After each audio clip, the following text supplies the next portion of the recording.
So bored in here. I miss being on the road, guys. I miss the fans. Miss the food. Where's the food in here? Miss those standing ovations. So boring in here. Boring? It's time to get the party started. Yay!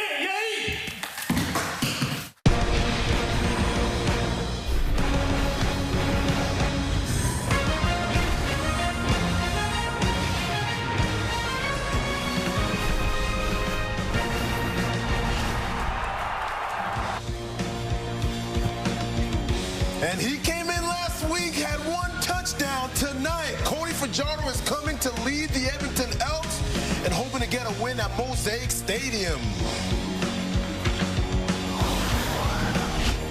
Well.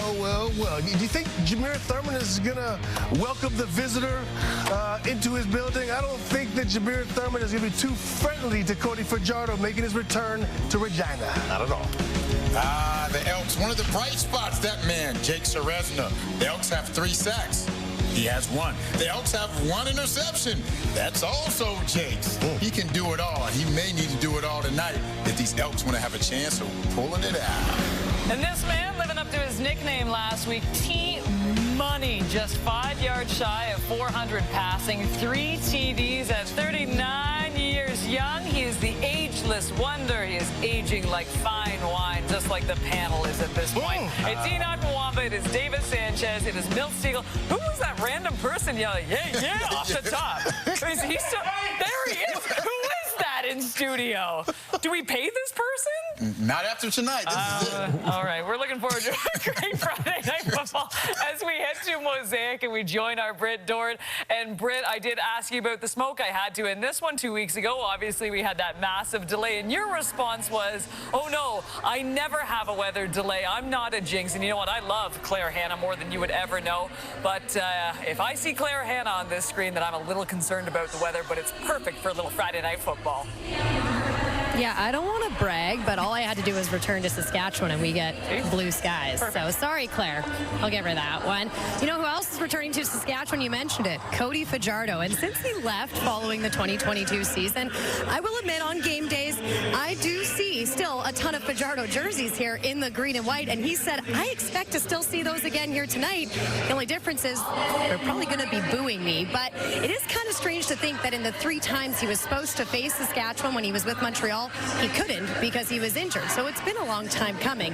Now, he did give a nod to Saskatchewan. He said this was the first team that really made me the face of their franchise, and I wouldn't be where I am today without this organization and, you know, helping me learn what it took to be a professional quarterback. Now, it was a little bit of an odd week for him because he was still splitting reps with Trey Ford a few days into practice, and he said that's kind of tough when it comes to preparation because you might get about 80 to 100 live balls in a game, but when you're only taking about 80 reps at practice and you're only getting half of them, it makes it a little tough when it comes to preparation. But he also talked about his relationship with Trey Ford. No hard feelings between the two. They actually bonded over the fact that they are both kind of used to this career where you get the start, you don't get the start, and you get the start, you don't get the start. Now, something I thought that was interesting, Kate, was when head coach Corey Mace of the Riders yesterday was asked about Fajardo's return to Saskatchewan. Now, he likened it to his time in Calgary when Henry Burris was the quarterback. And you may remember what it was like for Burris when he used to come to Saskatchewan. Pretty hostile, to the point where Mace said he asked him, Hank, what the heck did you do here? So I don't know, though, Kate, if anything can be as hostile as when Henry Burris used to come to Saskatchewan, but I guess we'll see what the fans' response is to Cody Fajardo tonight. You know what? This is the great thing about these Saskatchewan fans, though. You got to love it. It's hostile territory. It's one of the hardest places to play if you're a visitor, and they're super, obviously, excited to see Cody back, but at the same time, they do not want to see a win. And this was really interesting. That was interesting what Britt just said in that hit, too. The splitting the reps, I mean, and leading up to this game as well, you got to think, you got to make a decision. And look, I think we can all admit it. We watched Trey Ford. The athleticism is off the charts. He's a phenomenal athlete. But so far, we just haven't seen enough for him to stand in there, stand in the pocket, and make consistent throws and read the defenses. And they had to make that decision after seeing just the 34 passing yards, Milt. Yeah, they had to. And this is professional football, and your job is to go out there and help your team win games. And that hadn't been the case. And it's not all on Trey. It's on that entire team. But you have to make a splash, and that splash comes with the quarterback position. And I look at this from a receiver stand. As a receiver, we can't do anything on offense. And receivers, you know, we're divas. We want to win, but we want to put up some stats. And those receivers had that opportunity to put up the stats. They have one receiver in the top 30, none in the top 20, only have 6 receiving touchdowns. So this change had to happen tonight. I mean, look at the distribution to add to that, Milt. The distribution of passes, their outside receivers were not getting targets. Dunbar Jr. was the only one that had more than, I believe, 4 targets while lined up outside. So, again, that shows, you know, kind of the look of their offense, or they're not as dangerous as they should be. I'm tonight going to watch one thing. I mentioned a bit earlier, but I'm going to watch Trey Ford and his interaction with Cody Fajardo. I'm going to watch him on the sideline. I'm going to watch him when their offense is on the field. And I hope to see a young man who's dialed in, who's engaged, and that will tell me if Trey Ford is taking this temporary demotion, whatever you want to call it, as a chance to get better and to learn, because it's happened to all of us. It's happened to most great quarterbacks, and it's a time to learn, a time to reflect, and hopefully he does that. And you want to see if there's been any maturation, because we talked about this at length. We always talk about this topic. It seems with the Edmonton Elks the last few years, who's going to be the quarterback? Who's going to lead this team? And the quarterback controversy, of course, you never want to be a part of it, but here we are, and it is going to be a topic of conversation. After tonight, whether the Elks win or lose, the question is going to be, okay, are we sticking to Cody Fajardo if he wins, or are we going back to Trey Ford? And so it's a conversation that none of these coaches, none of these, the GM definitely didn't want to be a part of it, which is why he had named Trey Ford as the starting quarterback at the beginning of the season. But it's where we are right now, and Cody Fajardo, he has an opportunity to turn this team around, like you said, Milt, and it's going to be interesting to see. Because, you would have stuck with Trey Ford, huh? I am. I do think that you got to stick with the guy that you called at the beginning of the season. I've always been on the part of the team that says, hey, let Trey Ford learn behind a starting quarterback like McLeod Bethel-Thompson, like Cody Fajardo, okay. But if you made the decision to go with him, you got to stick to it. And they made the decision. Now you got to go to it. Well, and that's the thing, too, as we keep saying, too, we said it on SportsCenter many times. I mean, it's an old broken record. I mean, Trey's in, Trey's out, Trey's in, Trey's out. You give him the money. We thought he's in full time, and now he's out again. So I don't know what happens, but right now they need wins, and I guess Cody Fajardo is their guy. Hasn't just been the offense, though. Defense has struggled as well. Tyrell Ford hoping to change that tonight. Chez sits down with the DB next. I need to get my ears checked. You saw him make a mess at the beginning of the show, but he's back now. The party starter himself, Adarius Pickett. Adarius, thanks for coming on to Friday Night Football. And, of course, we have a really big matchup here in the West between the Saskatchewan Roughriders and the Edmonton Elks. And I just want to get your perspective. We've been talking so much about quarterback play right now and how great the Riders have been. But when you look at this matchup, what intrigues you? It's going to be a really good matchup. Trevor Harris has been having a phenomenal season thus far. AJ, he's been running over everybody, it seemed like. And that defense for Saskatchewan has been playing tremendous as well. They have a really good football team. I think Edmonton, they figuring it out. I think they figuring it out tonight, giving Cody the go-ahead nod to start. And it's going to be exciting for that football team. I think seeing the receivers at the end of that last game, they're excited to have Cody in as well. Should be a fascinating matchup. All right, let's get to the Ottawa Red Blacks now. We were talking about this, and we know it has been a very tough start for your team to the season. You coming off, personally, a really nice game. And the benefit of the CFL, it is a long season. So right now with this team, how do you see it turning around? We just got to take it one game at a time. I think that each side has to help each other out. And, I mean, when we get turnovers on defense, offense has to score. When offense does score, defense got to stop. Special teams got to work their way in as well with big returns and limiting some returns. I know we've given up some explosive returns as well this year, and I think that from the last game that we're fixing some of those things. So I think it's going to take a team effort in all to get this thing turned around, but it's going to happen one game at a time. And a big test in the Calgary Stampeders coming up. Now, we couldn't let you leave without a nice little surprise here. So I know you love the sunglasses, so we got a picture for you here that you might like. Hey. This is baby Adarius Pickett here, and he has been wearing sunglasses since he was, what, 2 years old in that photo? Yes, 2 years old. They don't never leave my face. Adarius, appreciate you coming in. Good luck the rest of the way. Thank you so much. All right, sticking on the defensive side of things, Tyrell Ford was the 13th overall pick back in the 2022 CFL draft. Since then, he's played 41 games through his career in the CFL, collecting tackles in that span of 84 and 7 INTs. He has yet to make an interception this season. As Milt said off the top, amazingly, only Jake Ceresna has one for the Elks so far. All 7 of his career picks came last season, second most in the CFL, behind Roland Milligan.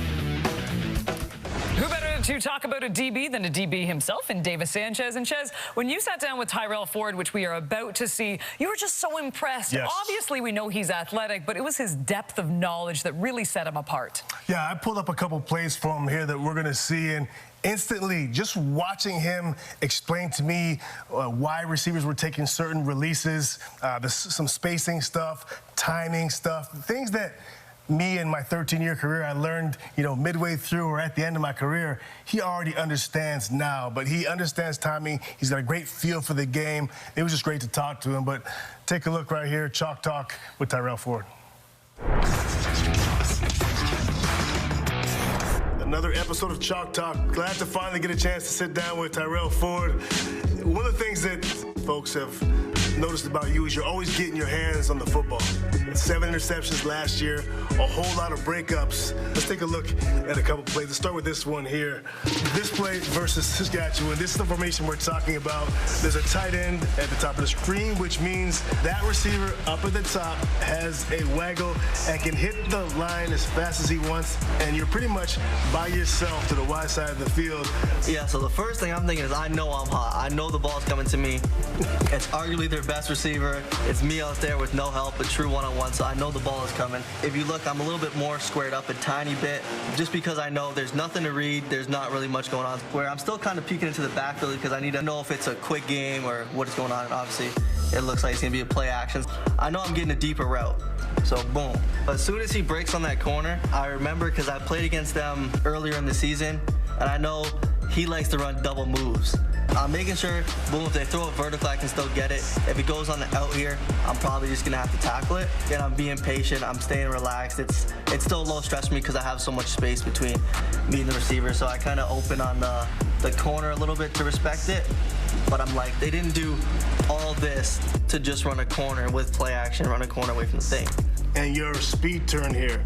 Yeah, so I'm not a big fan of speed turning. I really don't like it. The only time I ever speed turn is when I feel like I'm kind of in a bad position, which I wasn't necessarily in a bad position because I'm still on top of the route, but the transition was easier if I did a speed turn. And so I did a little speed turn here, and I remember this exact play because I was like, that strap, like I covered it. And then I still seen the ball come on, and I was like, oh. So then I had to go play the ball. The key to a speed turn is coming out at a great angle. You came out on top of the receiver. You actually beat him to the ball. So it looks like you might be beat as you open up to the corner route, but instead your speed turn was so quick there that you actually beat the receiver to the route. Yeah, I kind of just tried to cut him off a little bit, but then I was like, because I didn't think they threw it, so I kind of eased up a little bit. But then if I would have just played it true all the way through, I think I could have got an interception on that play, actually. He's over the top to knock that away. Let's look at another play here. This play here is against Sass, and it looks here, you're probably about 10 yards off. You're able to see through the receiver, you can see the number 2 receiver, and you can see the quarterback. Talk about your alignment here in this play. Yeah, so right here it's 3rd and 2 or 3rd and 3. It's a pretty short distance. It's late in the game too, 4th quarter. They're trying to spark a comeback here. And I know to get 2 yards, 3 yards, you probably don't want to take a deep shot and risk it, right? So I obviously know something quick is coming, and I'm also off at 10, so a vertical route is probably off the board. We only got 2 receivers to our side, so I'm kind of thinking something's coming. And I see 2 break in right now. So I already eliminated, it's not a go ball. If he's gonna go outside from this point, I'm under control, I'm just sitting here, I'm low stress, so I can easily break on the out. But what 2's doing is he's running inside and he's creating space. Why is he creating space? So 1 can come run right where he was. I was told a quote one time from a DB coach. He said, if you see space, fill space. And so that's exactly a prime example of this. And also, I knew I didn't have to beat him to the spot right away, because when this is happening, I'm looking at Trevor Harris, and he's not looking to my side hot right away, so I know I have time. It's one of the situations where you kind of bait it and leave it open so you can go make a play. Broken up by Ford. steps in and knocks it away. So what's this? I see a whole lot of this going on after. Oh yeah, the thumbs down. That's just like this is like good job. That's like bad job. Like yeah, that didn't work. Maybe try that on someone else. Hey, it's been great sitting down with you. One of the best young quarters in the game. I've admired you from a distance. Great chat with you. Thank you. Appreciate you. Thank you. Appreciate it. Trying to get like you. Appreciate you. We stay fly. We stay mackin' and don't even try. Yes, yes, y'all. We don't stop. We stay fresh, y'all. We on top of the game, y'all. We play to win, and when it's over, we do it all again. Double yes, y'all. We don't stop. We stay fresh, y'all. We on top of the game, y'all. We play to win, and when it's over, we do it all again.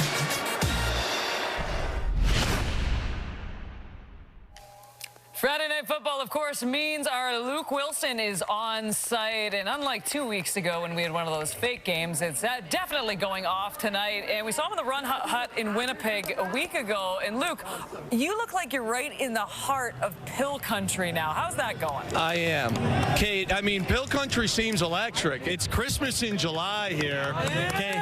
There's a lot of Coors Banquet beer going on. My guy here's got Santa's hat on and the Blade sunglasses. I'm not sure you can get any better than that. The pep band is in front of us. This place is electric. I'm pretty excited. I think Saskatchewan Regina's fired up for tonight. Best spots that you can possibly be in when it comes to interacting with fans. And you know what? I think there maybe had a few cool pops beside you as well. Christmas in July looks fantastic. And you know what? Those fans have to be happy the way that Saskatchewan Roughriders offense is currently playing. Trevor Harris right now, he's been on fire. His completion percentage hovering around 76%. And he's just dialed in with a bunch of different receivers. Yeah, Kate, these people are awesome, first and foremost. But you talked about Trevor Harris, and you talked about this offense, and to me, the unsung heroes are actually the wide receiver group. You know, we've talked about the physical O-line. Trevor Harris is a star in this league. But if you look at how they run their offense a lot of times, it's run the football and kind of short underneath throws. But what happens then is it leaves, when teams get really, really, downhill, they'll run these double moves. So you look at Robustelli here. He's going to come up here again. You're used to those short zone throws, and all of a sudden, boom, puts his foot in the ground, stops, waits for the DB to bite, and we're out. And Trevor Harris makes a sick throw here. He gets hit as he throws it. Robustelli makes a great adjustment. So again, double move, kind of back shoulder, huge play. And it just goes on and on and on. And again, when I say they're the unsung heroes, these guys also block. And now, of course, here's your guy, Emelis. And if you'll watch here, right beside him to his left is Duncan Busby. He's going to come underneath. It looks like we're running just a traditional wrap concept. No, we put our foot in the ground. The free safety bites. We go over the top here. Again, another double move. Emelis does a tremendous job. We're going to see this from a different angle, reacting to this throw because it's not exactly thrown in the perfect spot. Boom, we catch this ball, we make a man miss, we get a ton of yards here. Again, it's you lull him to sleep and you run the double moves. Now this is great for Myers. I call this route a shin, a short in, shin. So he's going to come up, stop, fake the shin, and we almost get the DB to fall down. We take one pressure step, boom. Trevor Harris sees it all day. We're open all day.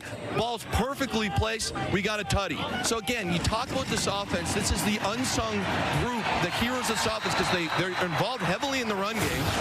And then they have a lot of receiving yards just underneath, short throws, zone concepts. And then all of a sudden, it's the big plays. And here are your big four guys right here. And you see, every week it could be somebody different. All of them with 100-yard games here and there. These guys, again, I can't say enough about them, Kate, because they do a lot for this offense in the run game. They do a lot for this offense in the underneath zone throws. And when they call their number, they have great routes in their double moves.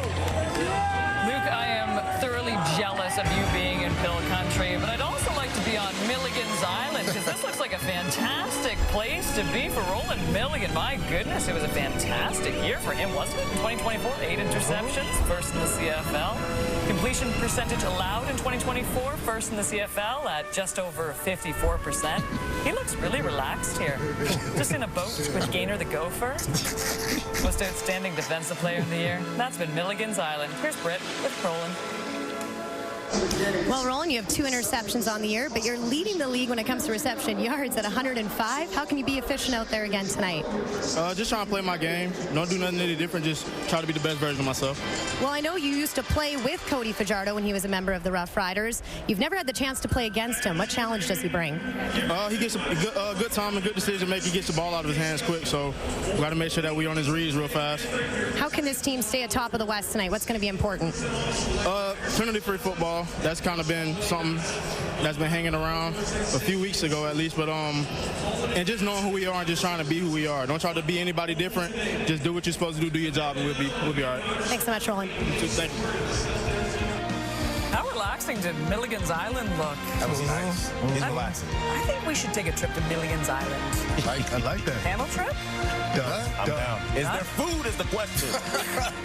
You got to work out after you eat, you know.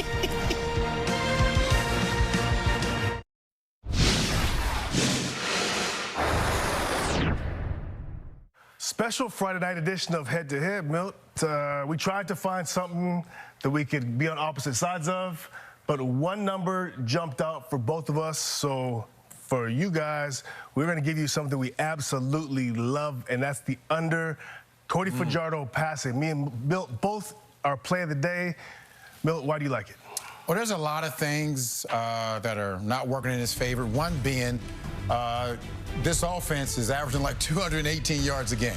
So putting in Cody, they're not going to explode and have a big game overnight. Another thing is these Saskatchewan Roughriders, they control the game. They lead the league in time of possession, a great running back, a great quarterback. So Cody is not going to have that many opportunities with the defense they have. So I think he'll have a good game. He'll have an efficient game, maybe 240, maybe 250 yards, but 273.5, he won't get there. And to your point, and this is why I love your points, and also for me, when Cody is under center, where does he go with the ball? Oh, he's thinking and dunk. It's quick. It's Yeah, think he's and getting dunk. rid It's of it. ball Yep. control. That's what's made him so successful. Right. I absolutely love this. I absolutely love this play. The only way that this play doesn't come through for us is somehow Saskatchewan rolls and we get backdoor. They get 100 yards or something passing versus prevent defense. Other than that, I think this number cashes. We're going Cody Fajardo under passing yards for this edition of Head to Head. So tonight's game features 2 quarterbacks with the highest completion percentage in CFL history. Cody Fajardo and Trevor Harris are the only 2 quarterbacks with a completion percentage above 70 for their careers. Here is Cody standing by with Britt.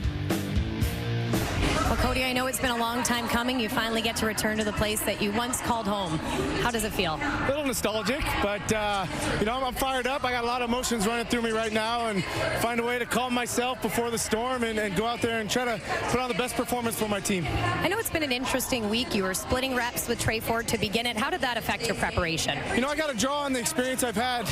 You know, I'm not a young guy in this league anymore, so I can't make that excuse. I got to go out there and execute the game plan. I feel good about the game plan, and we got to stay on the field. I can't turn the ball over and hopefully give ourselves a chance to win the game in the 4th quarter. What have you seen from Saskatchewan so far on film this season? 5-1. They're a good football team. They lead the West. Their defense does what they do. They go out there and they just expect to execute better than the opposing team, and they've been playing at a high level. So we got our hands full tonight, and it should be an exciting Friday night game. Thanks for this one, Cody. Thank you. Cody's pumping up for us. It's going to be an exciting Friday night football game. Look, we've talked about the offenses enough. When it comes to the defense of the Saskatchewan Roughriders, though, Milt, when I asked you about this in the green room, your response was, meh. Okay. Okay. And I know that seems odd because they're 3rd in points allowed at 25 points, but they give up a lot of yards. 2nd worst in passing yards. And that can come back and bite you. Yeah, you're not giving all those points now, but if you continue giving up all those yards, eventually teams are going to capitalize and score some points. So that's why I say they're just okay right now. Yeah, they're 8th in yards. Sask is 8th. You talk about Edmonton's defensive struggles. Well, Edmonton's 9th in yards per play. Sask is 8th. Right. So, I mean, they're not much better. And then successful plays allowed. This is PFF, successful plays allowed. Over 50% of plays versus their defense are successful. That's not good football. Yeah, they need to be better. Absolutely. And one of the reasons how they can get better is up front. They got to have Mike Rose really play the game, the type of game that we're accustomed to seeing him play, and bring a lot of pressure off the edges as well as Shane Ray. So we know Jameer Thurman is going to be around the ball all the time. Who I've been impressed with on this defense has been C.J. Allen. He has been improved his game. He's improved his game tremendously. He gets his hands on balls quite a bit. Actually, over the last few games, he's done a really good job of doing that. I'm excited to see his progression. You see how excited he gets when we talk defense? We talking offense. I love football and it's Friday night, okay? You love football, Enoch? You know what else you love? Snacks. Slim Fit Mwamba here. He brought the snacks. Anytime's great for football, but I know when it feels just right. I'm gonna kick back, relax. Watching football on a Friday night. It's Friday! And we're gonna be hard to tame. Eagle roll! It's Friday! Coast to coast. The CFL is Canada's game. We're all kicked up to party! And we ready for a fight. Kick back, relax. Watching Friday night football. The boys are all back. Playing CFL football. The game is up for grabs. It's Friday night football tonight.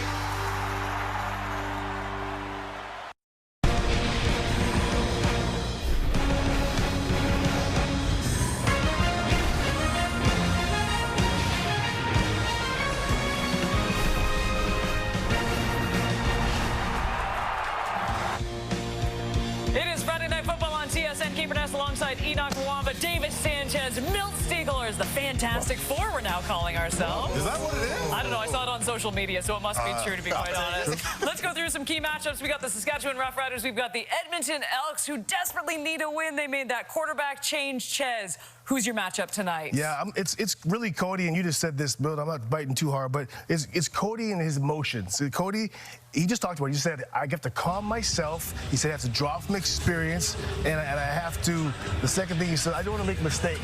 You had a different thing, Bill. I know you said you were talking about it. Mine's different than yours. You don't have my points. My point is, Cody Fajardo he's not going to be nervous. I think he's going to take care of the ball. I think he's going to try to be. He needs to be aggressive. Let's say that. Cody, they're laughing because Milt said he was going to talk about Cody, this. I know, but my points are different Milt than his. literally wrote on a piece of paper to the producer and said, my matchup is Cody versus his emotions. My points are different. Now you guys talk all the time. No, I'm not done yet. I'm not done yet. I'm not done yet. Cody's gonna. I'm not worried about Cody. He's a veteran. He's gonna be. He knows what to do. He needs to be aggressive. If he's too cautious, they're not gonna beat them unless he's aggressive. Cody needs to let it fly. Go ahead, Enoch. No, go. You got time. No, Milt's got no points left. It doesn't matter. It doesn't matter. Enoch, go ahead. Go ahead, Enoch. Who's your matchup? We gonna deal with this afterwards. So I'm looking at Cody Fajardo as well, but I'm looking at not just his emotions like Milt and Davis were looking at tonight, but I'm looking at Cody and these DBs. You got all these guys that are very aggressive, and this defense by the Saskatchewan Roughriders is a team. We talk about Roland Milligan. We talk about Campbell. That's right, Sales. They're all out there. They're trying to get their hands on this football tonight. It's going to be interesting. And if they do, guess who my key matchup is Milt Siegel versus Davis Sanchez. Because you know what? Take each other's points. You went out like that, Davis? You had nothing. You had nothing. Gotta get depth. Gotta get depth. Gotta get depth. Gotta get depth. Gotta get depth. Gotta get depth. Gotta get depth. Gotta get depth. Depth.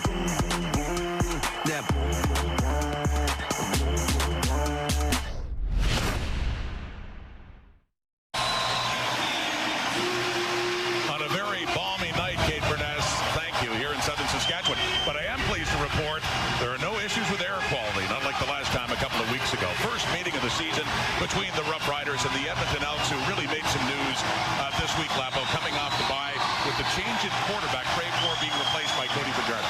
Cody getting his start with the organization that made him a full-time starter. Remember in 2019, he led this organization to a first-place start in the first-place finish in the West. Released after the 22 season, it goes on to help the Elks win a Grey Cup. Traded once again to the Elks. They need better play at quarterback position. Made that change. Speaking about great play at the quarterback position, 9 straight games with 70% completion. That's a CFL record. 3 explosive TDs last week. He's been spectacular this season. Corey Mays, his second year as Riders Roughriders head coach, like last year, they're off to a 5-1 start. And it's been a tougher first season for Mark Killam in Edmonton. The Elks fell to 1-4 after losing to BC a couple of weeks ago, heading into the bye, knowing some changes have to be made. So yes, notably a quarterback for Cody Fajardo, replacing Trey Ford. Riders won the toss. They're going to kick off. Javon Leake, Arkell Smith back for it. Week 8 in the Canadian Football League. Mosaic Stadium in Regina on a Friday night. We are glad you're with us. Brett Lawler gets it started on the opening kickoff, and it is Arkell Smith's way, taking it down at the 10. And up close to the 30, about the 28. So his last start was September 16th at this stadium, last start of 2022. We're almost 3 years in since Cody Fajardo's return here. I like what the panel talked about after. They got to make sure he keeps his emotions in check, getting the opportunity here. The biggest thing for this football team is they've got to help Cody Fajardo. They got to find a way to run the football, make some easy throws for him underneath. The Saskatchewan Roughrider defense loves to try to get their takeaways. He's got to be patient all game. His running back is Justin Rankin. Fajardo getting the welcome back from the Rider faithful. It goes to Rankin. He doesn't get much, maybe a yard.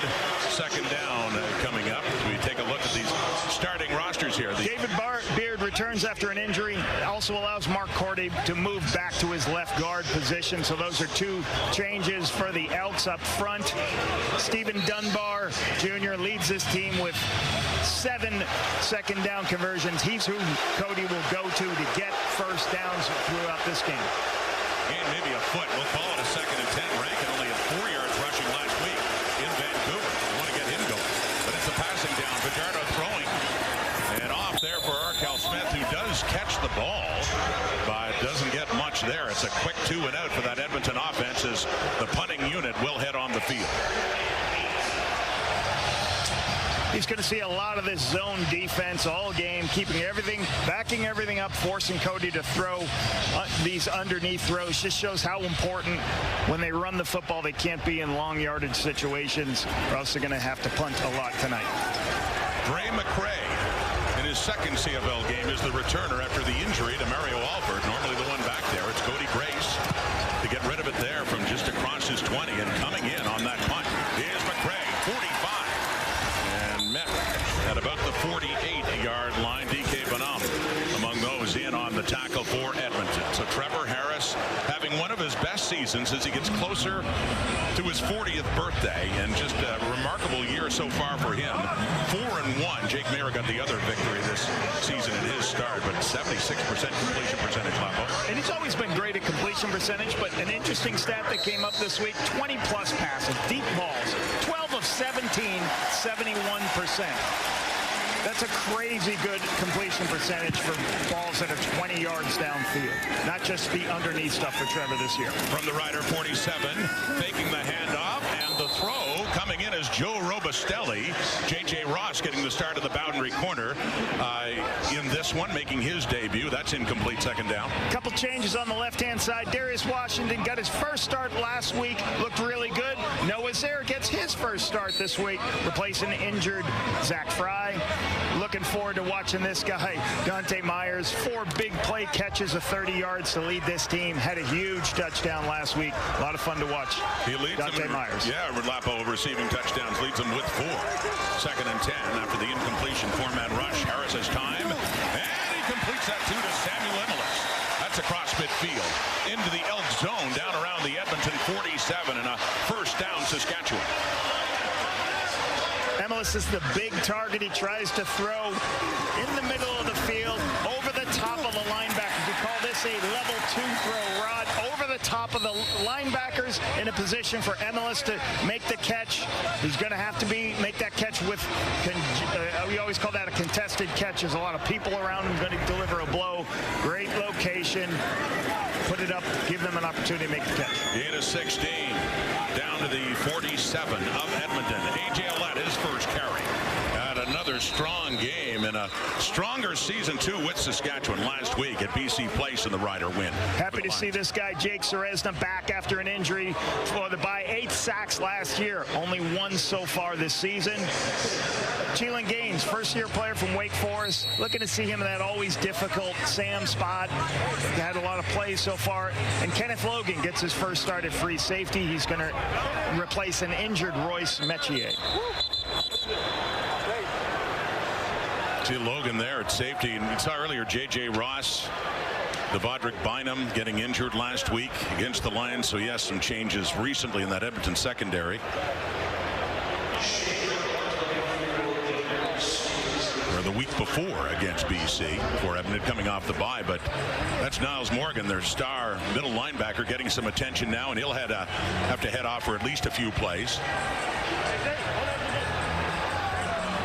That's Joel DeBlanco, the first overall pick in 2024, who's coming out. Last week, Trevor Harris, he processed information so quickly. I always use that term. It's a term I like to use, is how quickly does he get through his reads? Because defenses are out of position. The sooner the play starts, the defense out of position. The more time you give them to recover to the patterns that are on the field, the less space there is. He was as fast as I've seen him going through his reads and progressions last week. Not playing like he's 39. Off to the right. That's completed too to Dante Myers. We talked about him.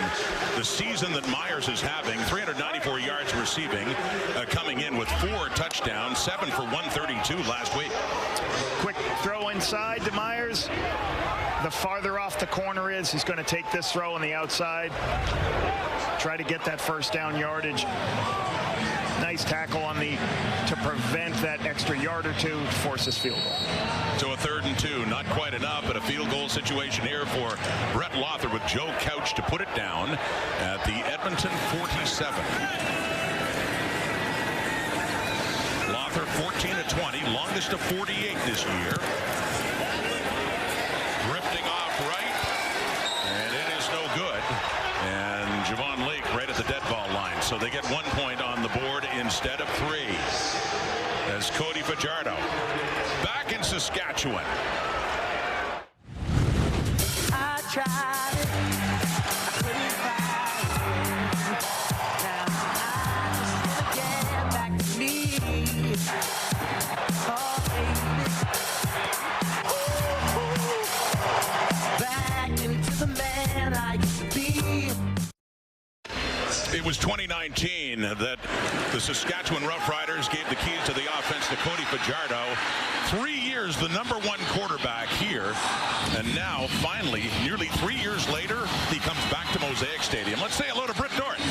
Yeah, finally, as you mentioned it, Rod, because he had 3 chances to play Saskatchewan when he went over to Montreal, but unfortunately, he was injured on all 3 occasions, so it's been a long time coming. Now, he did kind of say maybe that was meant to be. I don't know if I was ready to face Saskatchewan or come back here at the beginning when I first left. This time I come back and I do have a Grey Cup under my belt, so he does have that going for him. Now, he did talk about Saskatchewan, giving them a good nod, saying this organization taught me what it was like to become a professional quarterback. I learned what it was like when the crowd doesn't like you and the fans don't like you, and how to roll with that going forward. And of course, he said this place holds a special place in my heart. My son was born here. Of course, I had a lot of career great moments here. Did he say, though, if he wants to win any more in Mosaic Stadium than anywhere else? He said, absolutely not. I want to win every game. It doesn't matter where. And yet, Brett, you get sense talking to him how much this game, this chance coming back in Saskatchewan means to him. And if you look at that board, just said that he led the CFL in passing yardage. It wasn't they had a great defense. He did a lot of great things on the offense to get this team into first place in 19. Passing now in 2nd and 4, and we've seen this from him. His ability to take off, he does there. He slides, and depending on where they spot it, it looks like this could be enough for an Edmonton first down. It is. A little bit of pressure from the linebackers. Cody just doesn't like the picture, knows he only needs a couple of yards. Puts the ball down, protects himself, gets down, get the first down. Saw a lot of that when he was here in Saskatchewan as a Riders starting quarterback, the ability to take off and run when he was healthy. At a shotgun now in the 1st and 10. He's throwing short pass off to the right again. That's the fullback Tanner Green near midfield. At most 5 more yards second down coming up. Malik Carney only has 2 sacks, but he's second in the Canadian Football League with 25 pressures on the quarterback. A.J. Allen's having a really good year. This year as a starter, second on the team with 39 defensive plays for the former Guelph Griffin. And Marcus Sales leads the CFL in pass knockdowns. This veteran has 1 interception this season. And the Riders didn't want Fajardo anymore. He ended up signing with Montreal, won a Grey Cup. He was the Grey Cup MVP 2 years ago, and then has since moved on from the Alouettes to Edmonton. Gets the start. Second and 5, trying to get away from Malik Carney, but he can't. Picks up a couple more yards, but a third down is coming up. He's at least a couple of yards shy.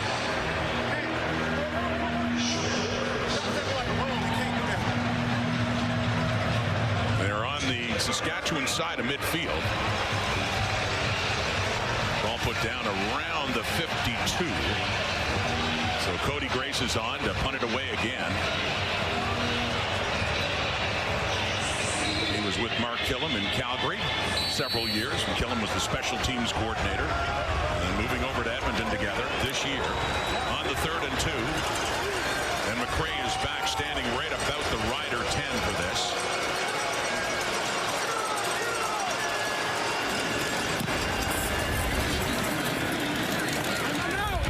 McRae just lets it go. Takes a hop, takes a roll into the end zone. Early hockey score here as the Elks get on the board with a rouge of their own.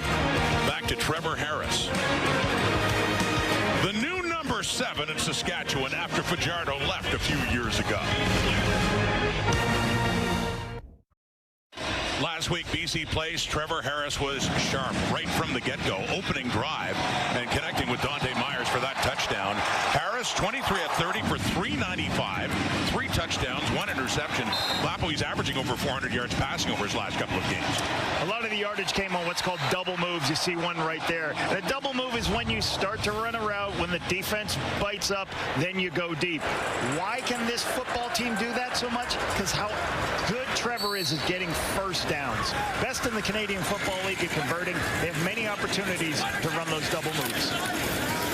Faking to Ouellette and throwing again. And Robustelli, what a story he's been, especially the breakout game against Calgary a couple of weeks ago here, where he had well over 100 yards receiving and his first CFL touchdown.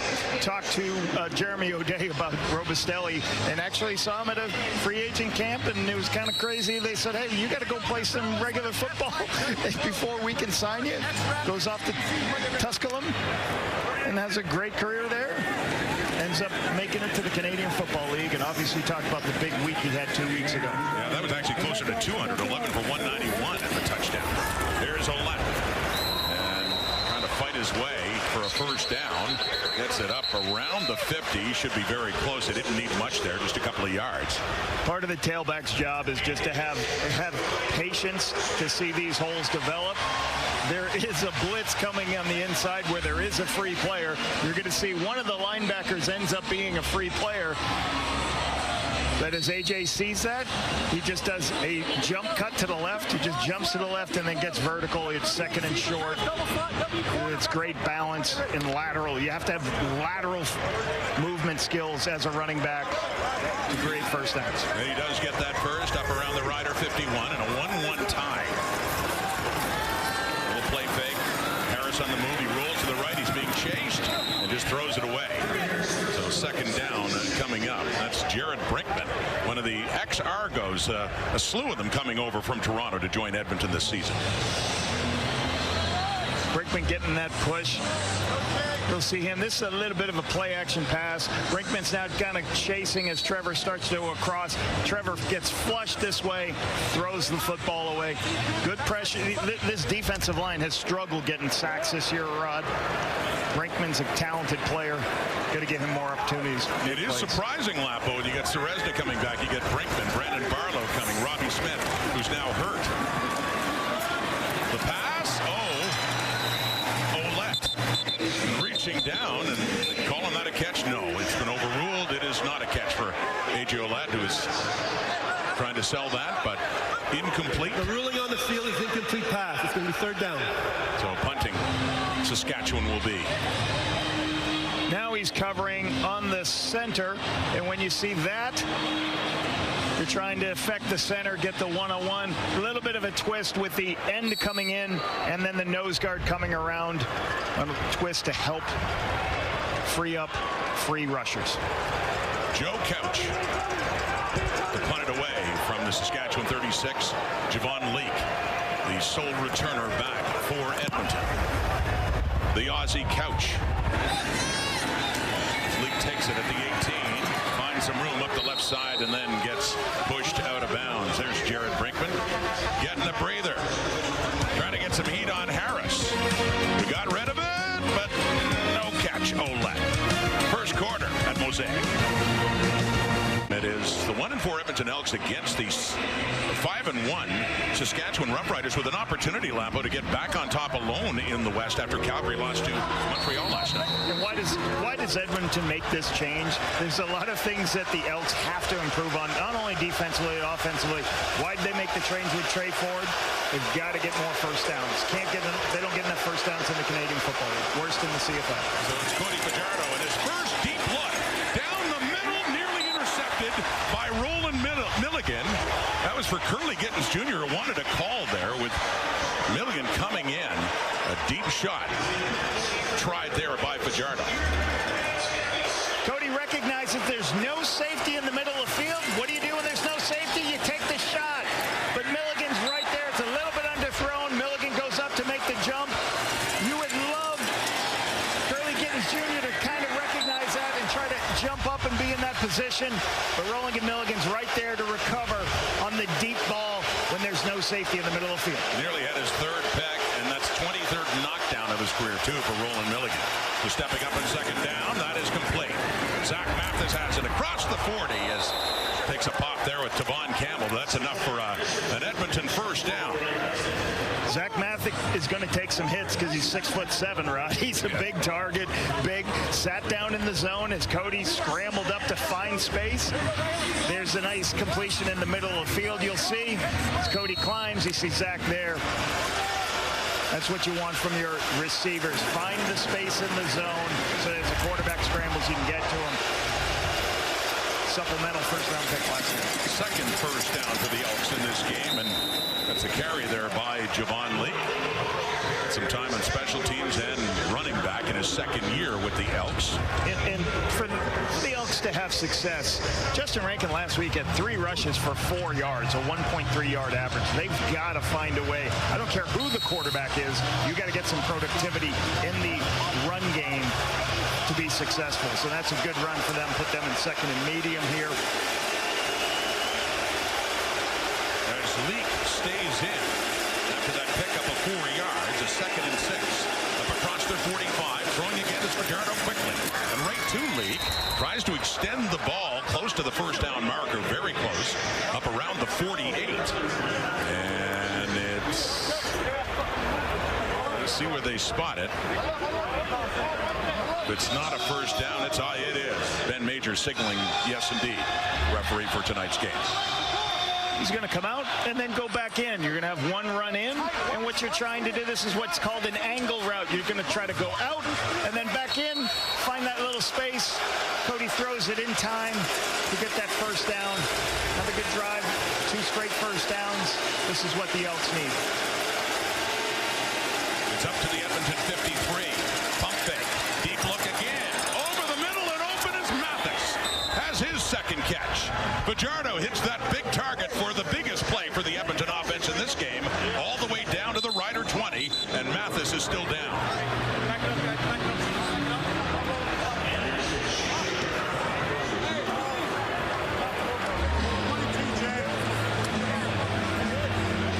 Once again, there's nobody in the middle of the field. As you see, that space is open.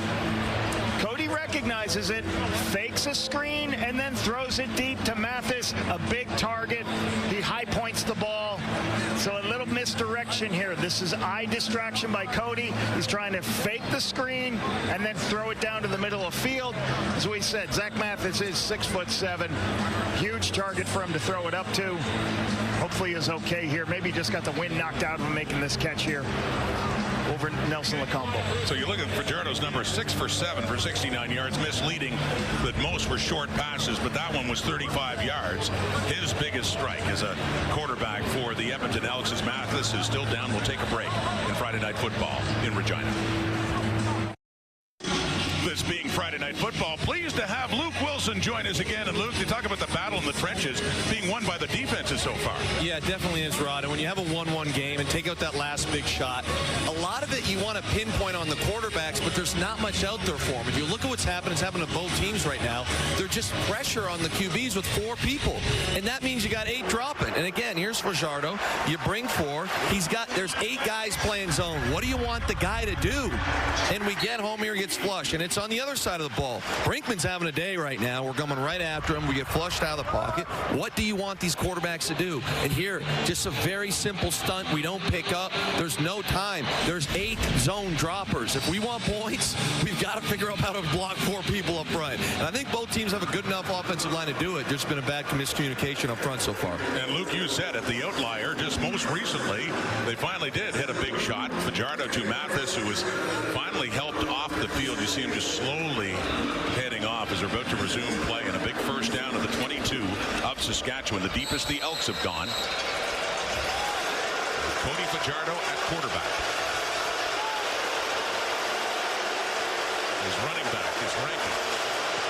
And Lee, who takes that one and spins and continues and gets it down for a decent pickup, about 5 yards for Javon Lee. And some of the offensive ineptitude for the Elks this season is they only have 41 passing first downs this season, Rod. To put that in perspective, the BC Lions first have over 100. So first downs through the air have been really difficult for this crew. One of the reasons that changed to Cody Fajardo, can we get more first downs? Can we get more plays that give us opportunities to take some shots downfield like they just did? So Leak goes off. It was actually a 3-yard pickup. 2nd and 7.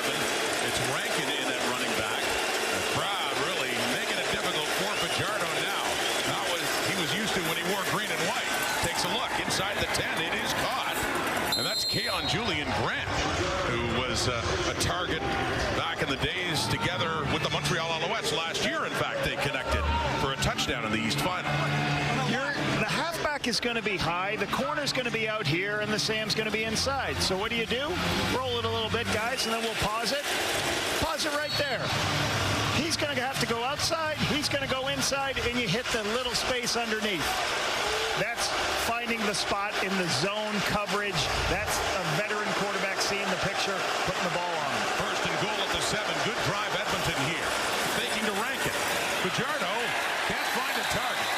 Tucked it down. Micah Johnson was putting some heat on him as Fajardo is down. 2nd and goal coming up here for Edmonton.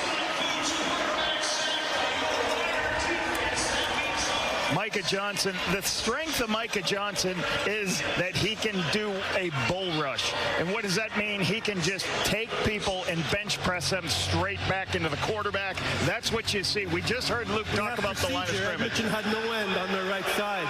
The penalties declined. It's going to be 2nd down. Just talked about, watch what he does right here to Mark Cordy. He drives him straight back into the quarterback and forces Cody to start moving his feet, and that's a cardinal sin up front. You got to hold the depth of the pocket. 2nd and goal. Fajardo under pressure again. Running around to the left, tries to get rid of it. No, incomplete. He wanted Stephen Dunbar, but Saskatchewan's defense stiffens up. The sack, first that one by Micah Johnson is 2nd, and then they got some heat. Shane Ray in there, and the toss to Dunbar, no good in the end zone. More of the same. You can see the push right now by Mark Cordy's getting driven back by Micah Johnson. 2 straight plays in a row, and that takes the quarterback off his feet. He can't get in his rhythm. Then he has to scramble, and all the routes break down from there. And so Vincent Blanchard comes on in his first full season in the CFL. Got in a game last year, product of Laval, 8 for 10, longest to 42, much shorter here with Brace to put this one down at the 15. And the Edmonton Elks do get something to show for an impressive drive down the field. Got it to goal to go. They do get the field goal, and they have the 4-1 lead.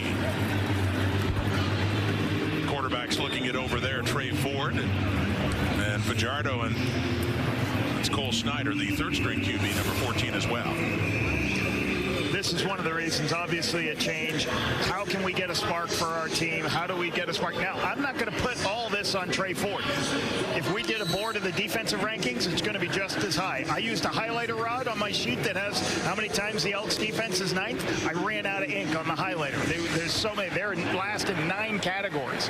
So this team's got to get better, but a spark at the quarterback position can help a lot of people. So back on offense are the Riders, and that's Brandon Barlow wrapping up A.J. Olette, taking him down, and looks to be the final play of the opening quarter. So Edmonton finishes up quarter 1 with a field goal. Defenses have been strong, as Luke talked about. But some points on the board for the Edmonton Elks, desperately looking for a victory here in Saskatchewan. Through 4-1. Through one quarter, and the Elks lead a low-scoring game 4-1. But Lapo, you talked about Edmonton looking for encouragement, being last in so many categories on both sides of the ball.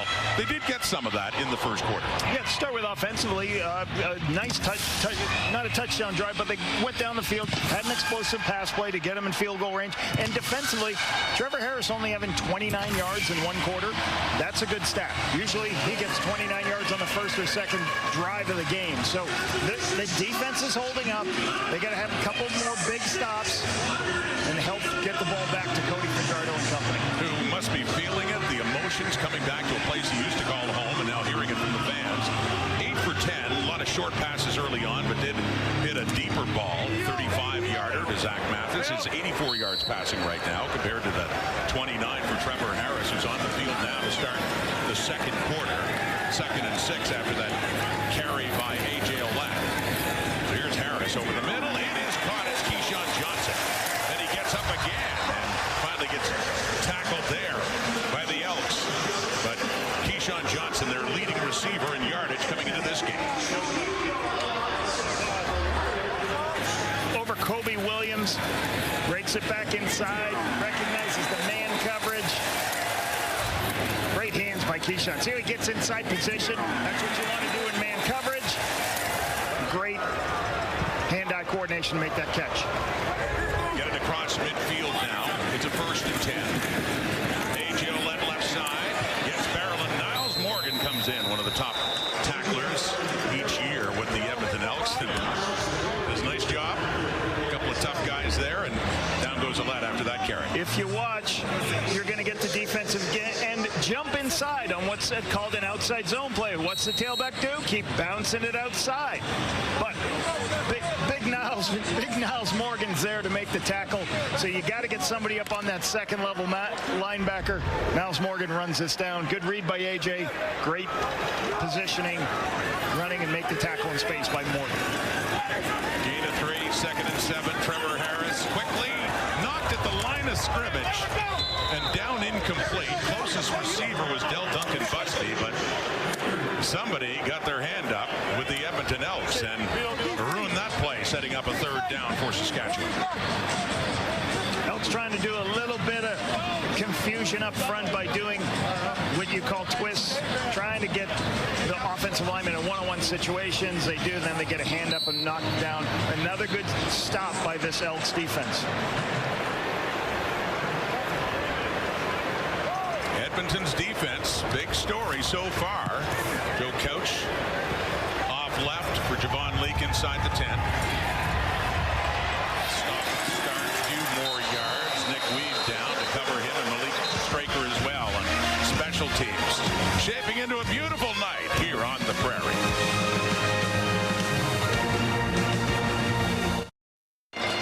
Women's European Championship coming to a close. The Euro final will take place on TSN and CTV Sunday noon Eastern, 9 a.m. Pacific, with England going up against Spain.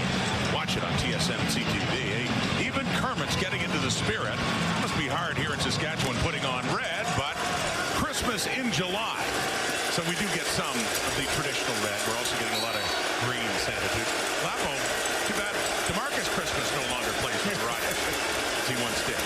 Cody Fajardo handing off. You've been talking about them needing to get that running game going, Lapo. That's Javon Leake there, but it was non-existent 2 weeks ago against BC after a great game the week before against Ottawa. It's taken about for 4 yards last week. And yeah, ranking 12 carries, 105 yards versus Ottawa. Saskatchewan defense, particularly A.J. Allen, made a tackle in the hole, make this a second and long yardage play. Javon Leake's another guy. I'd love to get Javon Leake, an explosive player, to build something in the offense to get him some creativity, give him opportunities too. Well, Leake got a yard. It's a second and long now. Fajardo, crowd picks up. He settles in, and a low pass for Curly Gittens, saying he has it, but the gentlemen in stripes say no. He thinks that should be a catch, but no, it's not, and it's a punting situation coming up here for Edmonton. Just off on this throw. The protection was good versus with a zone blitz here. Plenty of time. Throw the ball inside. Just got to get up off the ground a little bit. Curly Gittens Jr. had a chance to run with that if it was up and on location. It's a good chance for the Riders to flip this field here with Edmonton punting deep in their zone. Cody Grace does the 3. Ray McRae. Oh, they nearly got to him there. And a flag does come out with the contact to the kicker. Another flag, too. Likely for no yards on the McRae return, but what will the call be here? And the pressure they got on Cody Grace and Jaden Dalkey coming in to pressure him as he barely got the punt away, and he made contact. Looks like Dalkey will draw the foul. They had a block on this. They were very close to getting this block, but you can't make any contact with the kicker here, so Dalkey will probably draw this foul. And Edmonton will keep the football. Give another look at Cody Grace. There are 2 penalties on the play.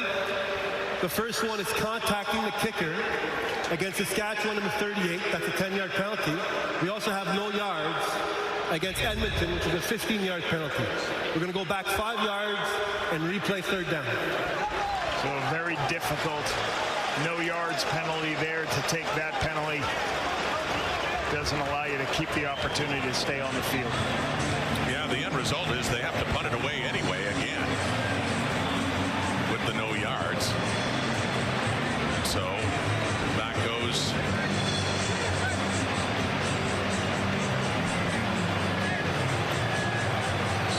the return team for Saskatchewan and Ray McRae, as Grace will now stand inside his end zone.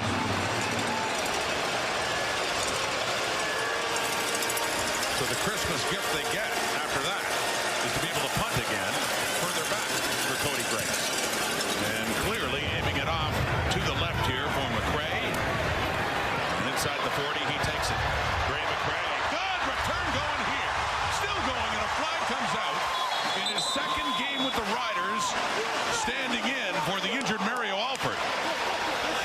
It's something there we're used to seeing from Alford, but is it coming back? McRae comes across. This is a cross-field kick. Comes all the way. Return holding Saskatchewan number 47. It's a 10-yard penalty. It's going to be 1st down. TV timeout. So the Riders get flagged, Lapo, negating that good return there by McRae. But Saskatchewan football trailing by 3. Mark Killam, Corey Mace, opposing head coaches tonight, but there was a time when they used to be in the same side as we head back to Brett. Yeah, and actually, when Corey Mace was a player with the Calgary Stampeders, Mark Killam told us that anytime he was hurt, he'd basically step in as a coach, so it doesn't surprise him that he ended up being a head coach in this league. The two actually did coach together on the Calgary Stampeders. Now, Killam did tell us that they're basically like brothers. They have a great relationship, and in his first game as a head coach this year, Corey Mace texted him and basically said, hey, go out there and do what you were born to do, man. Now, he did say today, I'll probably go up to Corey Mace, give him a hug, and I did notice them chatting before the game, but he said, most importantly, does this shock us, guys? My priority is that I want to win. Expect nothing less. Thank you, Brett. Here's A.J. Ouellette for Corey Mace's Riders with the ball and putting it out closer to the 50. But yeah, Corey Mace made it clear. I'll talk to him a lot. We talk all the time. We're not talking this week. The best thing about this league, with only 9 teams, everyone gets, all the coaches form great relationships. You end up working with each other and different things. So I know these guys have that long relationship in Calgary, and you know it's hard when you see one of your teammates or one of your friends going through it. You're winning your games, and you got a friend that's losing. want to help, but not this day. 2nd and 3. Harris throwing to the right. He's got him. It's wide open. First down and more. He stays in bounds. Gets it down to the Edmonton 20. And the biggest offensive play for the Riders in this game. That'll get the crowd fired up.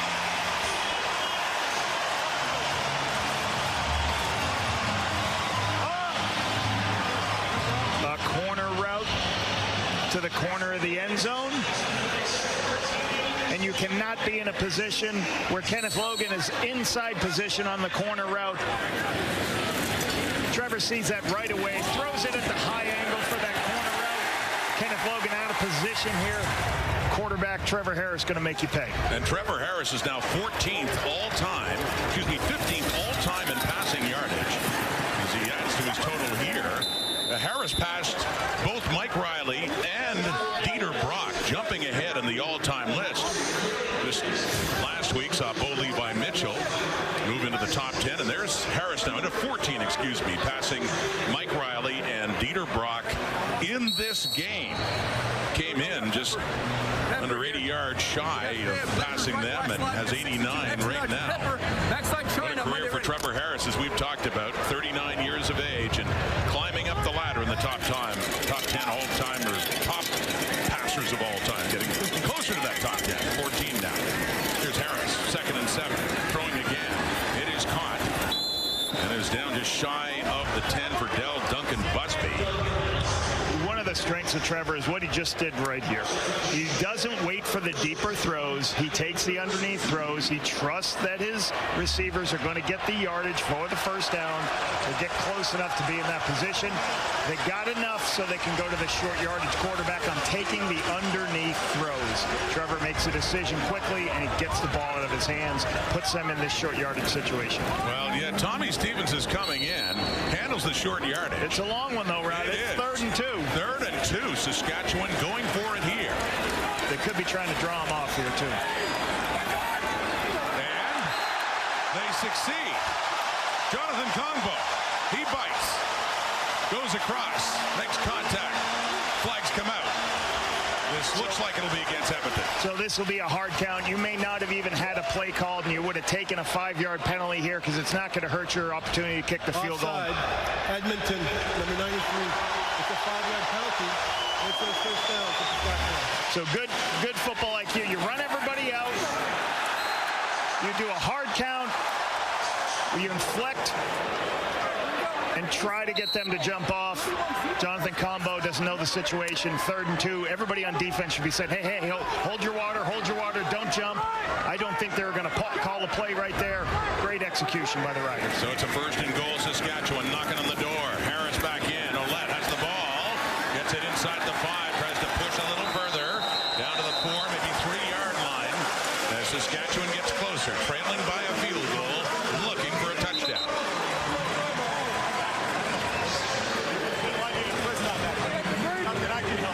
So a 2nd and goal here at the 2 to 3 yard line.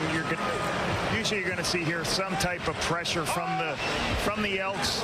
You'll see a max protection here from the Riders. Could be an opportunity here to get 2 consecutive runs also. Last week at BC Place, Saskatchewan scored a touchdown early, opening possession. It's taken longer to find the end zone here against the Elks here in the 2nd quarter. Harris at a shotgun. 2nd and goal from the 3. Ouellette stopped. Down just inside the 2, closer to the 1. And we have another 3rd and goal coming up here. Jake Serezna looks to be... Big Jake Serezna looks to appear to stop this run from the inside. Good penetration as he jumps in. You also get a good stop by Kenneth Logan. The DBs jumping in because they're at the goal line. And you want that type of stop so you prevent that short yardage wedge. This is a long way to go for the wedge, so it'll be interesting to see what play they run here. This will be the biggest test for that Edmonton defense. 3rd and goal. Tommy Stevens back in, takes the snap right side. No signal. Goal line stand. By the looks of things, still a discussion, and no. A turnover on downs. The biggest test for this Edmonton defense, and they passed it in the biggest way. Big Stevens can't break the plane.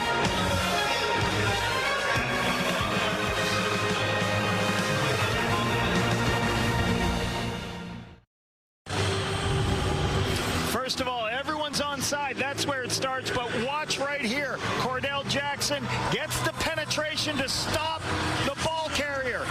Once he gets that penetration, then everybody else shows up. J.J. Ross gets in on the perimeter. He pulls Tommy Stevens back. You want to get penetration at the goal line. Keep pushing everybody back. Tommy Stevens, not a good, it's a hard guy to stop. Great stop by the defense. Turnover on downs. Edmonton ball. Fajardo from his end zone. Got for Tyson Middlemost. And the ball comes out after just a yard or so anyway. So still a second and long coming up. So Edmonton's in a tough spot offensively, but they'll take it. They prevented a touchdown. As the low player, you'll see as a low player, you are the low zone player. So when the ball spills out to the flat, you just have to rally up and make the tackle in space. A strength of Roland Milligan's is tackling people in space. For a 1-yard gain, 2nd and 9 from the end zone. Deep shot. Down the rail to the left. Dunbar has the football. Stephen Dunbar. That'll flip the field in a hurry with a deep shot again by Fajardo, completing it to his top receiver, Dunbar.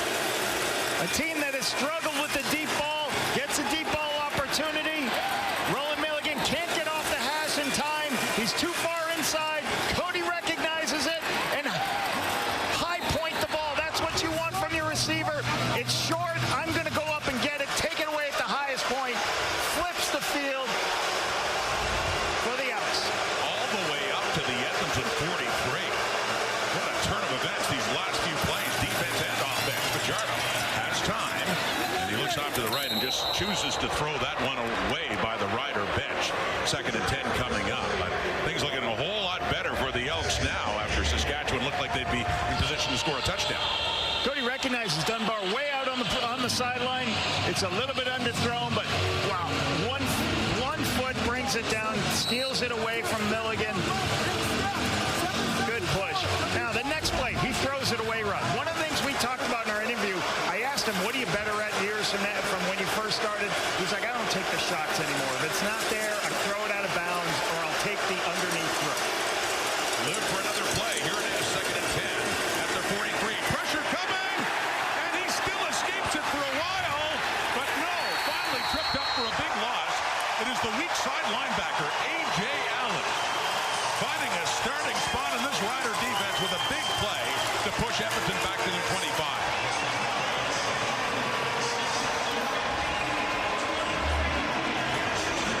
You have a lot of offensive linemen that are in one-on-one blocks, if you notice here. Everybody's blocking by themselves.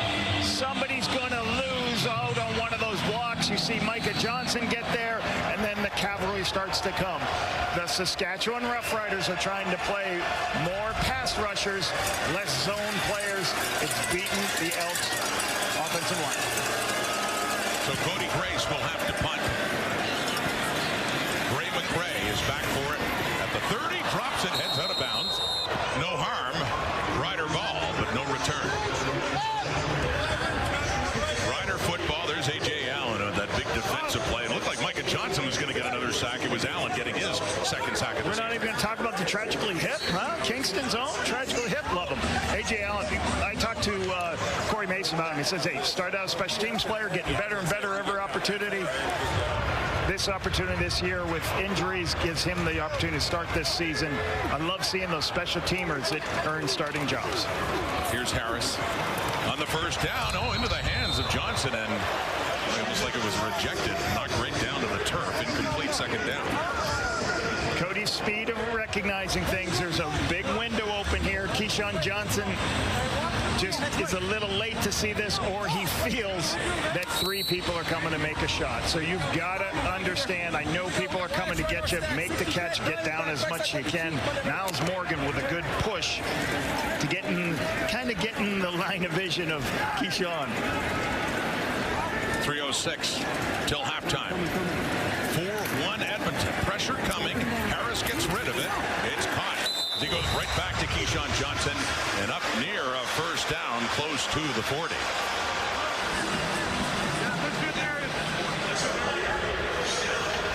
Yeah, 2:58 on the clock. The warning's given. You like the tragically hip, Lapo?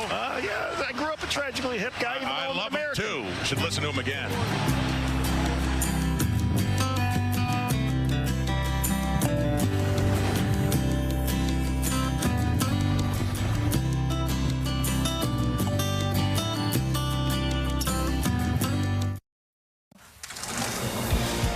So the party starter starts the party, but he's not going to clean it up? But who invited him here anyways? I did.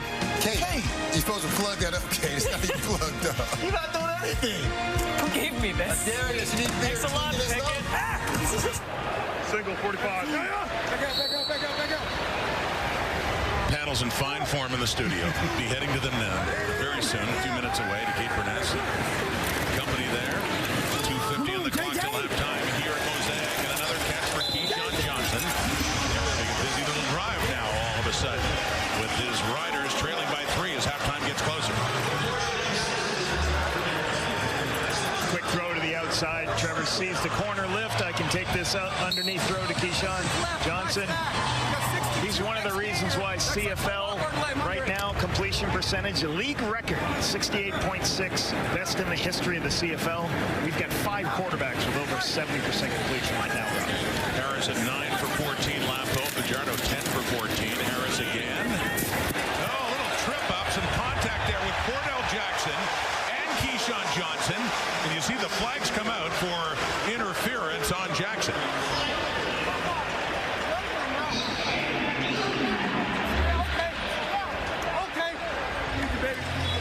We have accidental pass interference. Edmonton number 13. It's a 10-yard penalty and an automatic first down for Saskatchewan. Accidental pass interference is when you're going to trip up somebody's legs. The difference of that is it's not going to be a point of foul. It's just going to be a 10-yard penalty. It's still going to give you the opportunity to get the first down. Just a little slip up there. Good recognition by Trevor to take that shot on the outside. It's a safe throw on the outside. Jackson draws the foul and just getting tripped up. He's got to get out of his back pedal a little bit sooner so he can keep pushing. I like what Keyshawn does, trying to attack, keep him inside, and then break across his face. Just can't get tripped up there. And that's Jared Brinkman, their defensive tackle, heading off to the Elks sideline. Defense still on the field. Automatic first down in the penalty. Up to the Elks 45 now. Thinking of at least a field goal before halftime, but lots of time, 2.5 minutes quickly. And coming in is Robustelli. He's got the catch. He gets it down to the 40 on that first down play for Joe Robustelli. J.J. Ross with a very nice tackle on the screen pass. As you go to try to get your receivers out to block the lineman out, he comes behind it to make that tackle. Western Illinois football player. And stepping in for Devondrick Bynum, who was injured 2 weeks ago in their last game against the BC Lions, suffered a chest injury on the 6 games. So Ross making his debut. Edmonton 40, 2nd and 5. Saskatchewan Roughriders quickly again, and deeper 2 to the left, and down to the 10-yard line. We got a flag coming out again. Looking for Robustelli. Kobe Williams is involved in the coverage there for Edmonton. And Mark Killam, reflections of a head coach who knows the penalties against them. Defensive pass interference, Edmonton number 0. The ball be placed at the spot of foul. It's going to be first down for Saskatchewan. So 2 PIs, 1 accidental, then this one by Williams. And by penalties alone, the Riders are really on the move, getting it down to the 15 of Edmonton with just under 2 minutes to go. Kobe Williams have a better understanding where that receiver is. That's not even going to be close to a completion. He's got to have it. He can't run straight in and make contact with the receiver. He's going to draw the penalty every time. Just got better awareness where his receiver is as he's downfield. Here comes Saskatchewan again. And that one to Emilus. 10, 5. Touchdown. Just got to the pylon. Makes that little pop pass inside.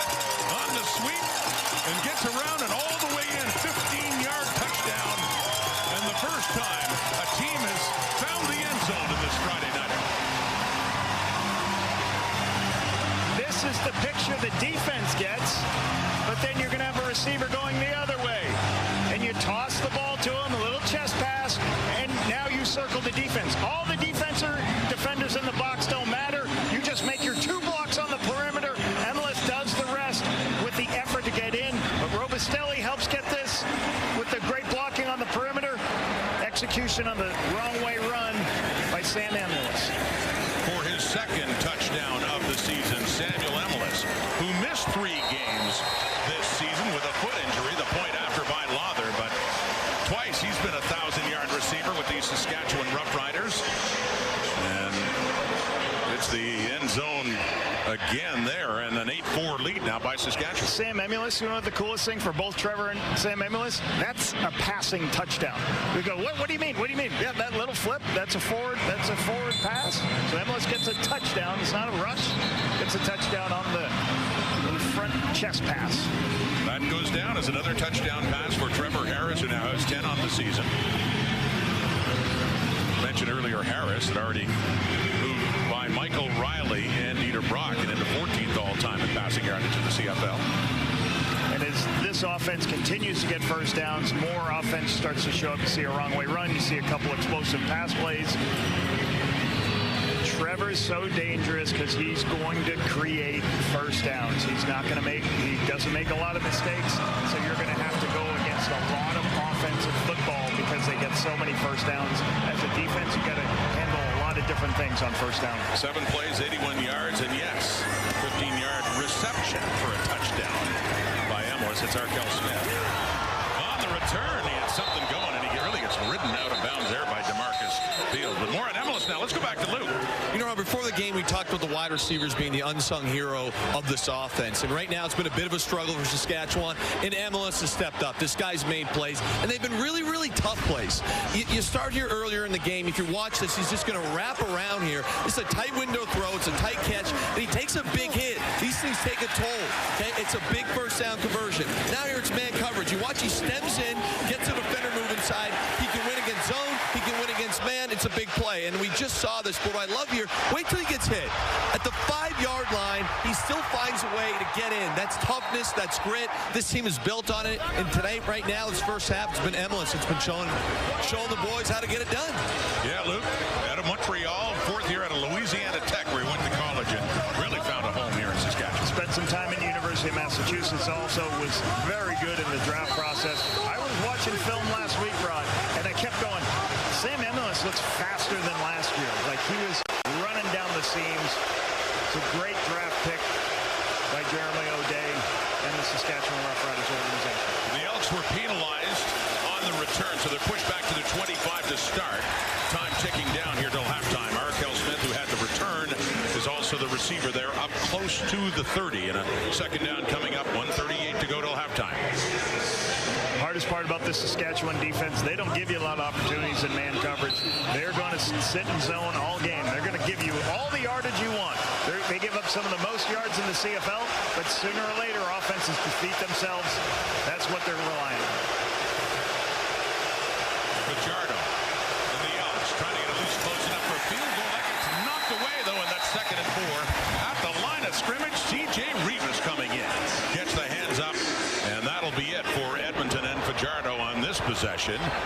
As looks like he's favoring his right leg. As C.J. Rivas blitzes off this edge, you sometimes have to throw through him as a quarterback. Gets his hand up to make this knockdown. The Saskatchewan player pushed the Edmonton player into the quarterback. Therefore, there's no flag. It's an incomplete pass. It's 3rd down. You see Fajardo getting hit and then holding his right knee. But Kurt Ben Major, being the defender for the Riders, being pushed into Fajardo there. Good stop. And this is situational football right here. You got 1:20 left in the game.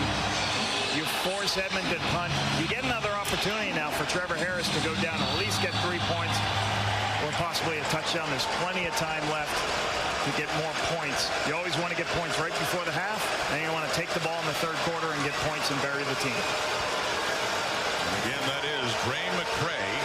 First year at a Texas Tech, his 2nd CFL game.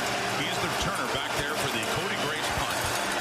From his 20, off to the left for Grace. Coming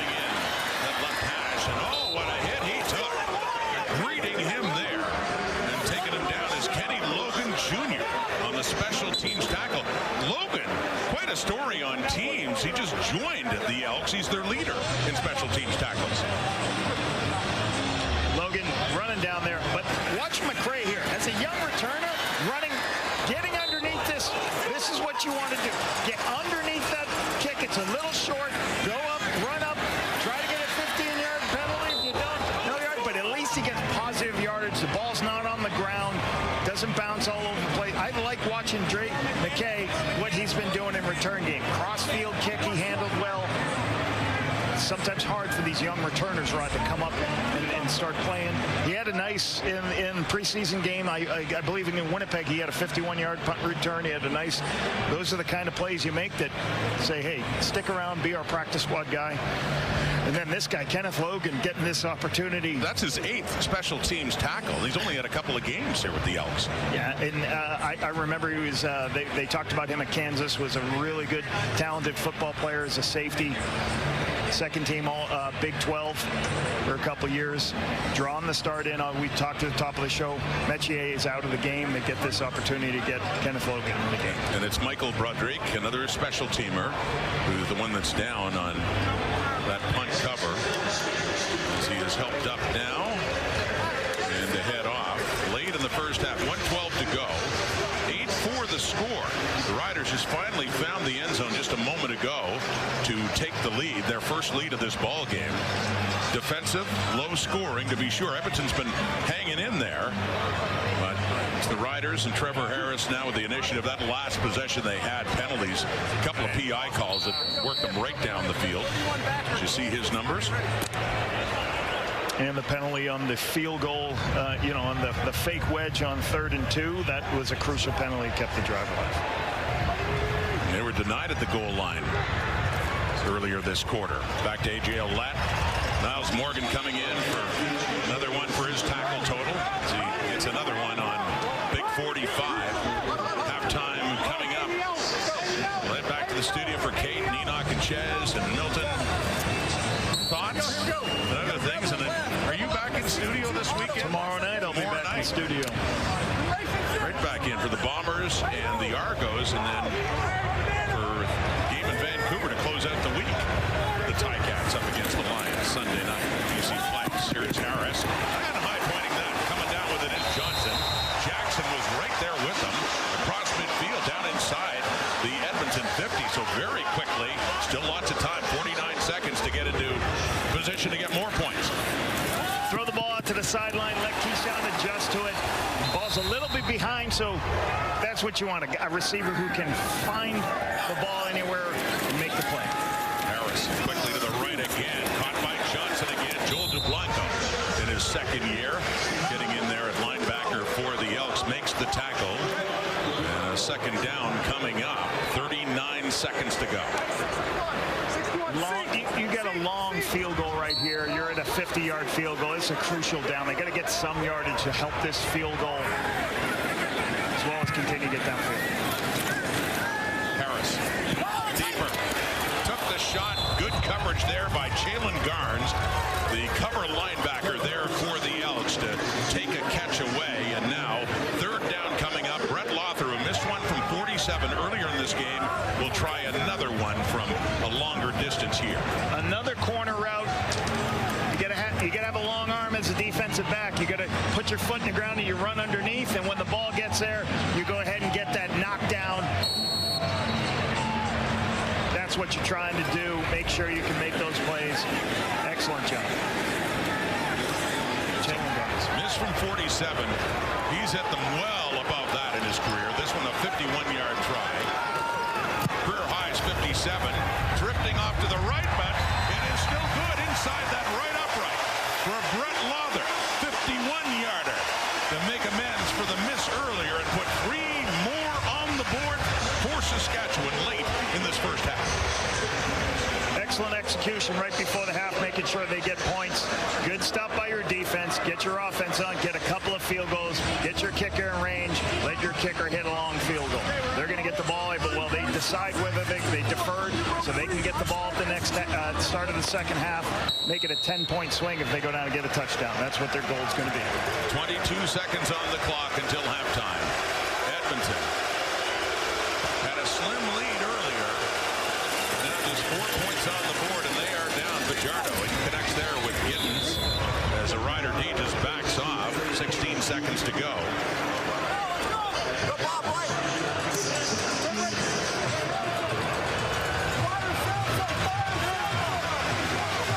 Going to need at least 10 yards, at least 10 to 15 yards here to get in position for a field goal. For Vincent Fletcher. So Fajardo again. Middlemost has lots of space ahead.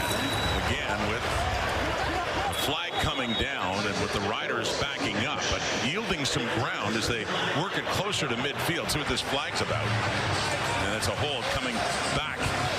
Is what the Elks need late in the half as it goes against them. Edmonton, number 62, 10-yard penalty. Will replay first down. With the left tackle, Martez Ivy. So 4 seconds. There's Blanchard, but doesn't look like he's going to get a shot. These longer pass plays are going to draw more holding penalties. Riders did it. All they're trying to do is stay feet, rally up, make the tackle here.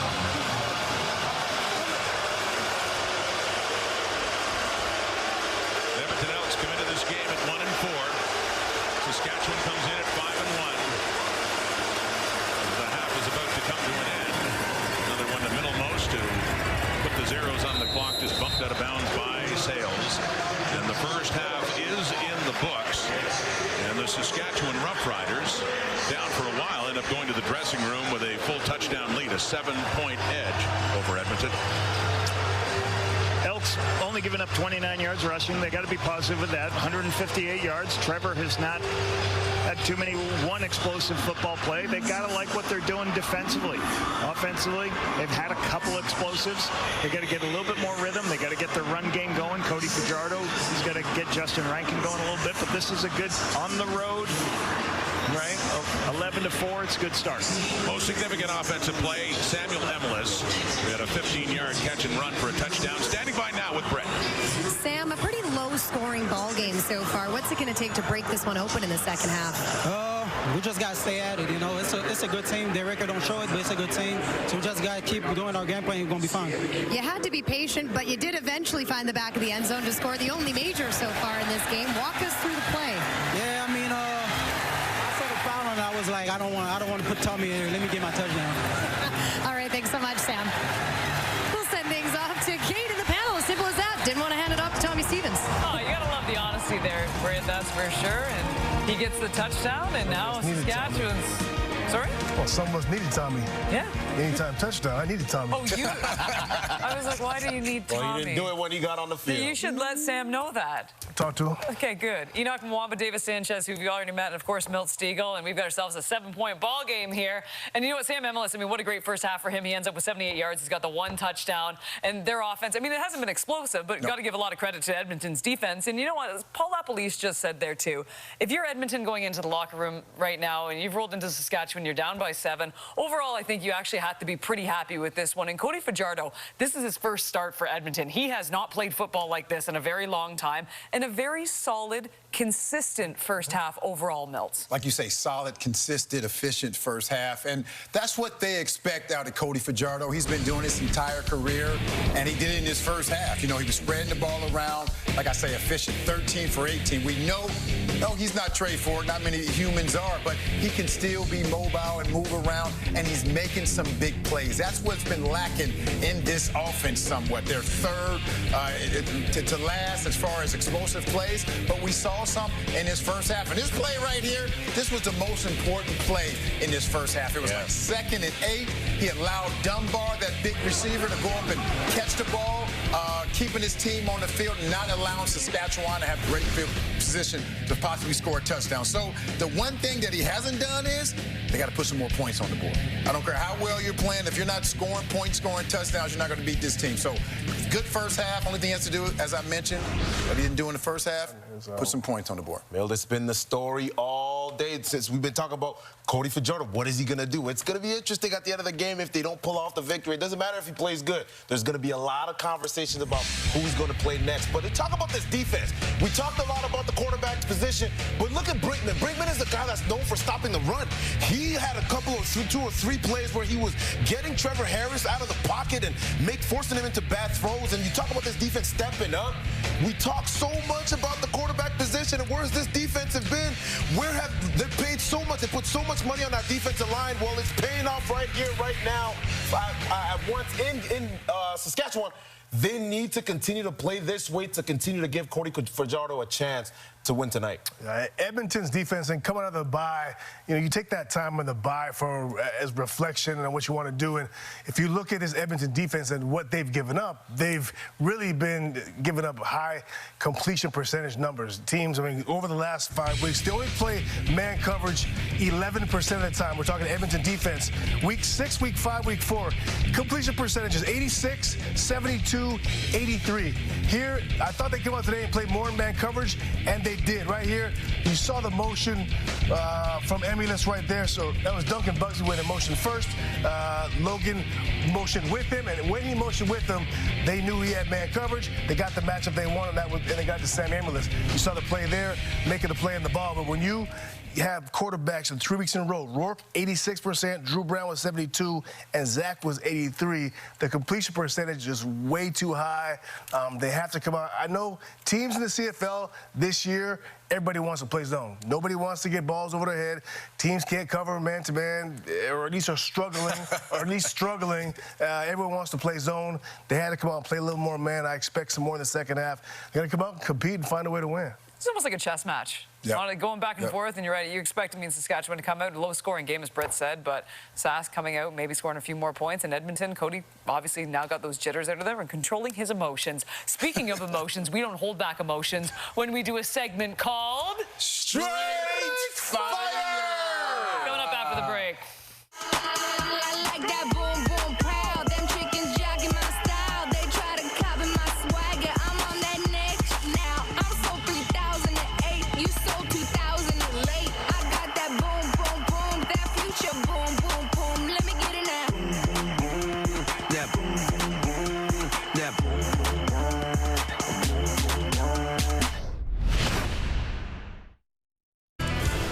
I'm all for the addition of the Tragically Hip to this broadcast, by the way. Taking a look at the rest of the Week 8 schedule. Saturday, the Toronto Argonauts welcome the Winnipeg Blue Bombers to town. You can see that 7 Eastern, 4 Pacific. And then it all wraps up on Sunday in beautiful Vancouver. The Tiger Cats visiting the BC Lions. Well, you can see the graphic behind us, so you know what that means. It is time for another edition of one of our favorite segments we like to call Straight Fire. Kicking things off. Let's go to the East Coast at the St. FX University for the Canada Cup. Team Ontario silver medalist. Oh my goodness. Liam Messon Barton with the table banger. Woo! Is that Beverett or Liam? My goodness. That is Straight Fire. Team Quebec running back. It is Yannis Kojo hitting the outside. He goes over the top of Alberta's defender. What a play. But you know what, gentlemen? That's not enough because he runs into the outside again. One more time. And he hurdles another defender. Guess what? If you hurdle twice in a game, guess what? That's an automatic entry to Straight Fire. Straight Fire. Oh, this is my guy right here, Keaton Belcher. Watch this back shoulder. He made a back shoulder.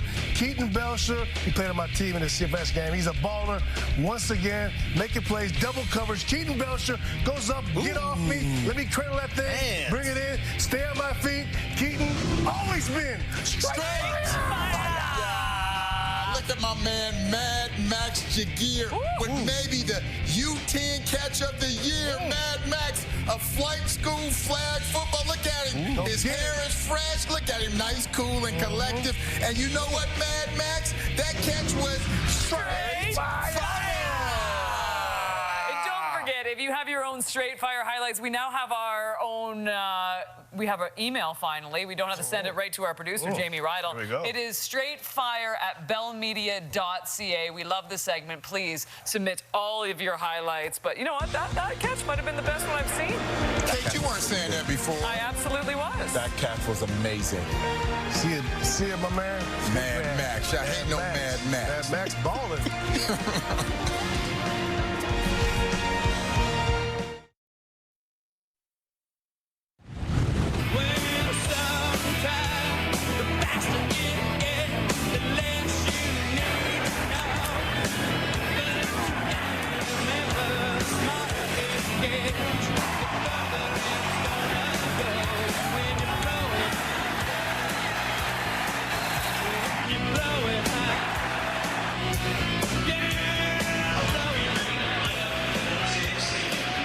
They've been calling it Christmas in July here at Mosaic Stadium. Well, at the half so far, a green and white Christmas so far. Edmonton's defense has held strong, but the team is down by 7. Here is Britt Dort now with Niles Morgan. Niles, your defense had some major stops in that first half, only down by 7. What was your biggest message? Biggest message is show everybody what we're made of, you know. It's not about what happened before, it's about right now. And guys are flying around having fun and showing that we're the better team. Well, I know before the bye week, you talked to your team about taking it as a major reset. How do you evaluate what this group has done as a whole so far? So far, I think everybody's locking in, dialing into their job and their assignment. We had a few busts here and there. But overall, the morale is where it needs to be, and guys are flying that football. Thanks so much, Niles. Thank you. Yeah, Lapo, after the goal line stand, I mean, Edmonton, they had the lead, albeit only by 3 points, but Saskatchewan got the late touchdown, added another field goal, and now up by 7. One of the things I'm sure they had to make sure that the Saskatchewan Roughriders lead the CFL in explosive plays. They've also prevented explosive plays, Rob. Won all game. Well, off the kickoff, the Riders get the ball to start the second half. It is Dante Myers on the return. And Kobe Williams steers him out of bounds for Trevor Harris to come back on 13-19, 158 and a touchdown pass. If you remember last week, deep throws all game against the BC Lions. Here, the Elks defense is keep making sure everything's in front of them. They can make their plays. They gave up the 141-yard play. They've also stopped the run. Right there, you see that. A.J. Ouellette, 8 carries, 28 yards. So I think this Elks defense is standing up. You talked about the goal line stop, the turnover on downs at the 1-yard line. Trevor Harris, you just got to keep showing him different pictures, try to get some more pressure on him to slow him down. What hurt the Elks more than anything, penalties on that touchdown drive, and a couple of them that helped them work down the field quickly. There's an injured player on the field. It is Saskatchewan's Aubrey Miller Jr., who started his career with the Edmonton Elks before coming over here to Regina, so that slows down the start of the second half.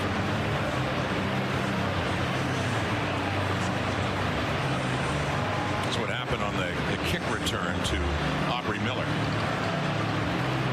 You can see him get kind of rolled up on right as they're trying to get that return. You can see him get rolled up on right there.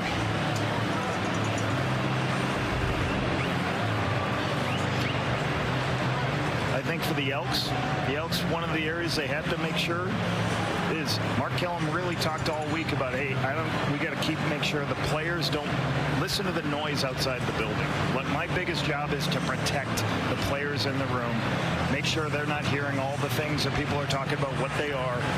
Focus, make sure the players are focused on working together, getting better each day, and preparing for a win this week. And I thought that was a very good message he gave this week. Well, the tough part for Mark Kellum, Lapo, I mean, this is his first year in Edmonton, and yet the organization is somewhat burdened by the past and slow starts that they had when Kellum wasn't there, and so it's somewhat magnified, I would think, when they get off to a 1-4 start, considering the other years. And he's also trying to make sure the players don't fall down. His message was that those players weren't here. Those players weren't here for 2 years ago. This is a whole new team. It's a whole new unit. I love he has a player each day get up and talk about what they care about playing the game of football. So he's really trying to build a culture, and they love the work ethic out of their team. They love how they're preparing for each week. They just got to put it all together. And so the defense that has acquitted itself nicely in the first half up to the task again here as Harris is throwing. A receiver is down. That's Robustelli, the intended receiver, and Cordell Jackson goes by, and this time no flags out. A second down coming up. They got what they want. They got man coverage with an inside player playing on the corner route, but sometimes you got to. He's got to widen his base a little bit.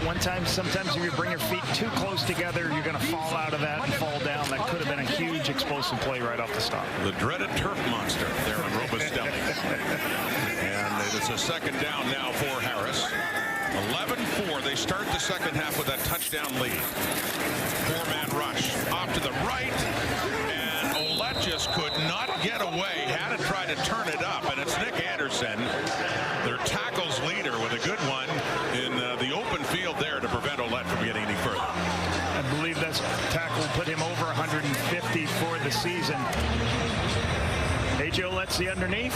As he releases, everybody goes high. He's got to make that tackle. That's a very difficult thing to do for a linebacker. There's so much space. You have talented tailbacks. Nick Anderson stood up to the wide side of the field to make that play. The CFL's Rookie of the Year in 2024, Nick Anderson. Joe Couch to punt it away. So the Edmonton D gets that 2 and out. See what the offense can do with that. And they'll be set up nicely. Javon Lee. He takes it on the fly, and he gets it up to midfield. So for Cody Fajardo, a great place to start in the second half. First half, Lapo 13 of 18 for 148 yards. A lot of short passes, but did make some deep strikes. Took the underneath throws when they were there. Had 2 opportunities to take. You see here, Zach Mathis on the big play. Used his legs to get some drives going. Hit Stephen Dunbar down the sideline. You can see here where they needed a couple more explosive plays. They need to be able to flip the field. That's what they're getting from Cody Fajardo tonight. 13-18 here, 150 yards. No, I've not seen a really bad decision by him, so he's checking down when he gets the opportunities. He's taking his shots when they get their opportunities too. And for the second straight special teams play, there's an injured rider on the field. First it was Aubrey Miller, and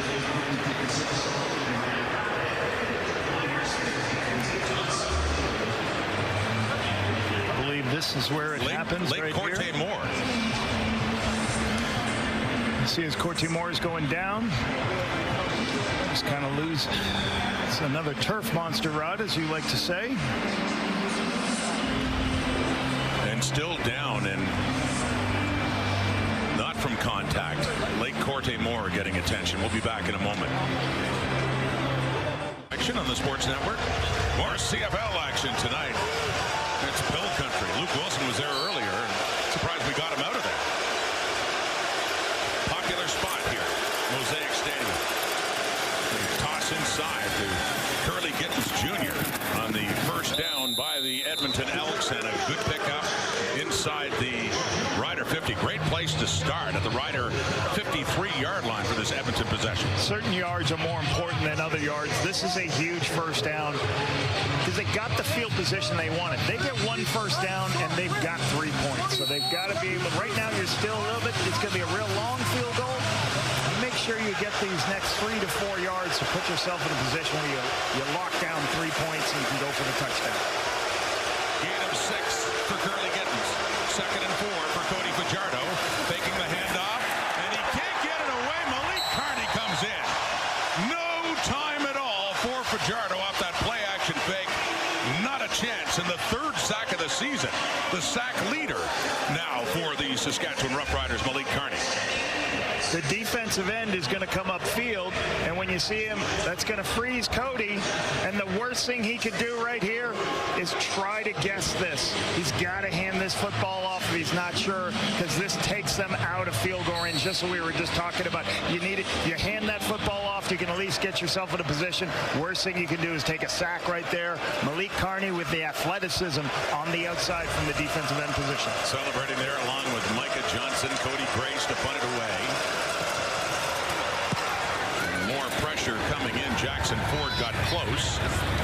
It's down deep in the Rider zone, and the ball was coming out on the return. Had the Elks been the last to touch it, could have got the possession, but it is Saskatchewan football. Yes, indeed, still a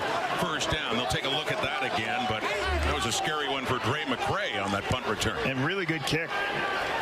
Putting the ball inside, forcing them to make difficult to go find this ball.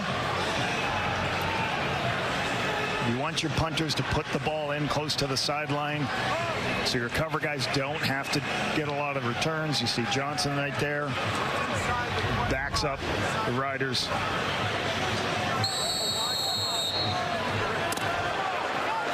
So if nothing else, the return by, that's Leonard Johnson in there on the coverage, but the return by Leak.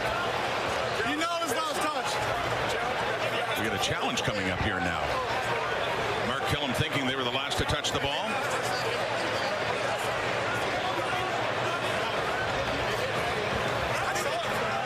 So if it was an Elk that touched it last, Leonard Johnson, you see. Edmonton is challenging the ruling on the last play. They believe they touched the football last, which would make it their ball. The play will be reviewed.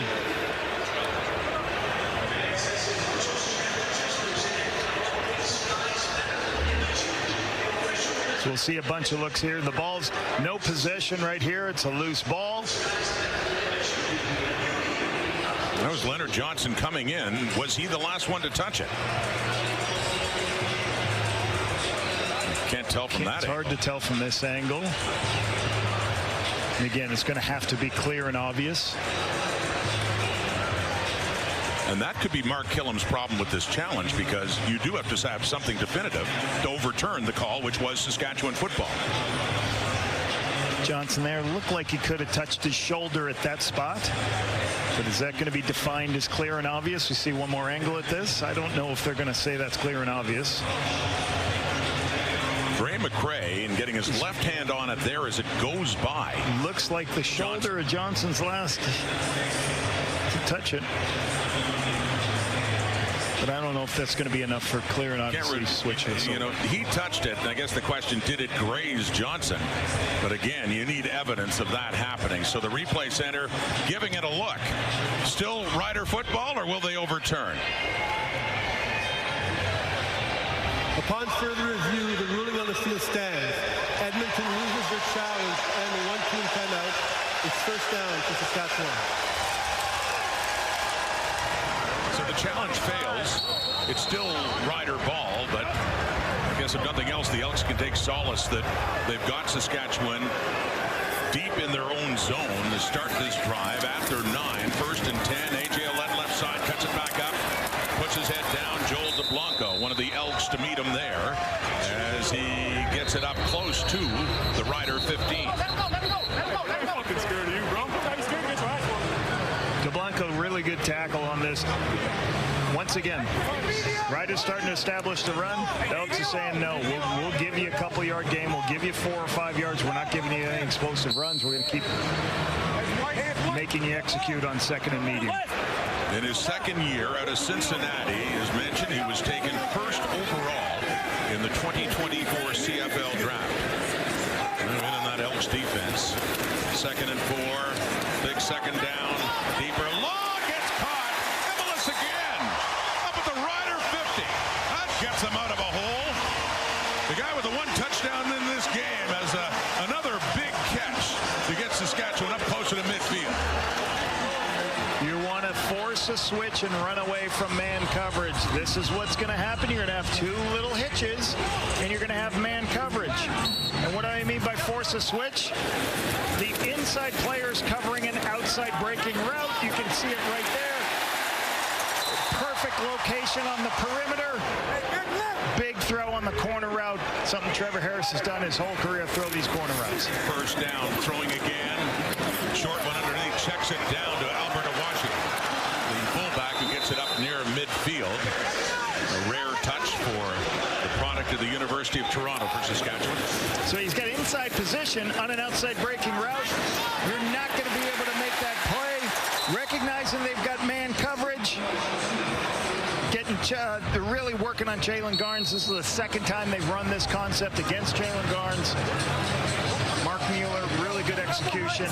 Great read by Trevor. And what I love about Trevor, the very next play after the explosive play, what's he do? He checks it down to the fullback to get them in 2nd and short. And a pickup of 6 for Alberta Washington. 2nd down, 4 to go. Harris running out of time, but he gets rid of it, and it is complete.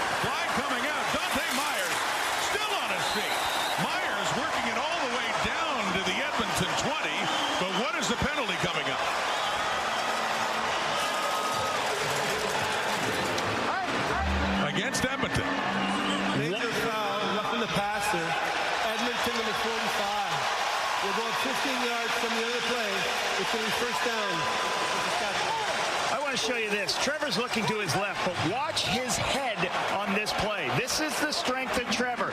Left, doesn't like it. Flips right, doesn't like it. All the way to the right. So he gets all the way across the field in his reads, and he does it while the Elks are pressuring. That's what you want from your quarterback. How quickly can he get through his reads and throw the ball accurately on the outside? Ends up being a big reception there for Dante Myers. His second one for 35 in this game after a big one in BC. The sweep, Keyshawn Johnson inside the 10. On that first down play, as Saskatchewan gets closer, DuBlanco in the mix again. The Elks defense is running to the football. There's a lot of these perimeter runs that the Riders are trying to do. DeBlanco and company, they are creating a new sideline. They are running to the sideline, forcing it back into their teammates.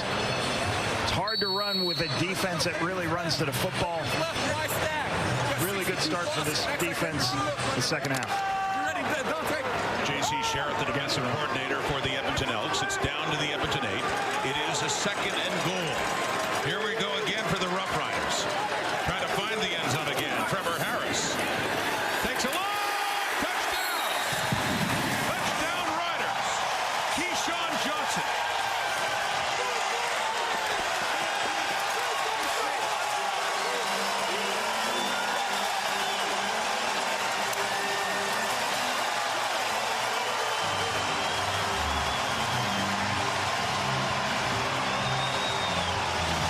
And blitz. If you can get the ball out of your hands, your defensive backs are going to be in a difficult position to be able to cover. Cordell Jackson inside position because of the blitz. It's going to put Keyshawn Johnson great opportunity for the just throw the ball to the sideline. Leading receiver for the Riders got a lot more involved in the offense in the second quarter. Has his second touchdown of the season, and now 7 catches for 68 yards. And a trip to the end zone for Johnson. And the point after for Lawther. And what was once a very close margin with the Elks leading sees the Riders opening it up again. Another TD there. This time Keyshawn Johnson gets it on Christmas in July in Saskatchewan. 18-4, the Riders lead it. My music hero, so hard. Quarterback has to process a lot of things versus blitz. 7 people standing at the line of scrimmage means there's nobody in the middle of the field. That's going to force that defender to play inside leverage. All the quarterback has to do is, does that corner run down? Yep. Then I'm going to throw the ball out to the sideline, and I know Cordell Jackson can't make the play because he's inside position, protecting the inside versus blitz. Trevor Harris on point tonight, seeing the pictures. 6 plays, 101 yards, in about 3.5 minutes. And the Saskatchewan Roughriders are taking charge, up by 14. A little reverse there in the toss from Markel Smith to Javon Leak, but it is red, and Malik Straker, good special teams tackle to take that in. Harris, the Keyshawn Johnson. Riders looking to improve to 6-1.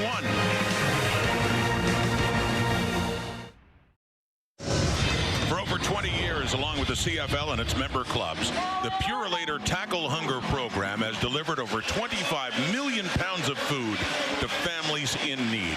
Go to PurolatorTackleHunger.ca to make a donation, as many have so far this season. Got 3 more dates to tell you about in Winnipeg, August 1st. That's coming up. 3 weeks later in Calgary, and then in Hamilton. Labor Day Monday, September the 1st.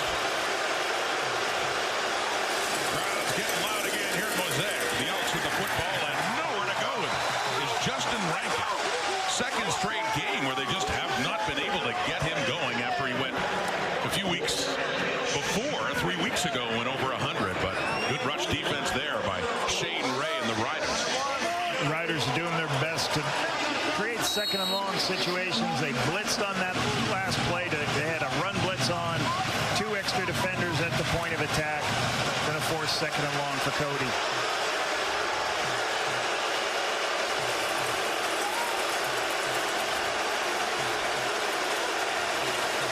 Here's Fajardo on that 2nd and long.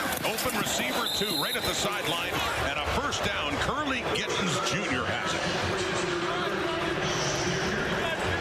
recognizes the one-on-one on the outside to Curly Jr. You give him a waggle so he can go. Too much depth on the outside in some of these zone coverages. DeMarcus Fields is going to be a high player. He's going to be the high zone player. They don't want to give up a seam pass. You just got to make sure you can locate that ball on the sideline. Good vision by Cody. The Mosaic faithful used to cheer for Cody Fajardo. Trying to make it hard for him now. 1st and 10 from the Edmonton 36. Dumping it off.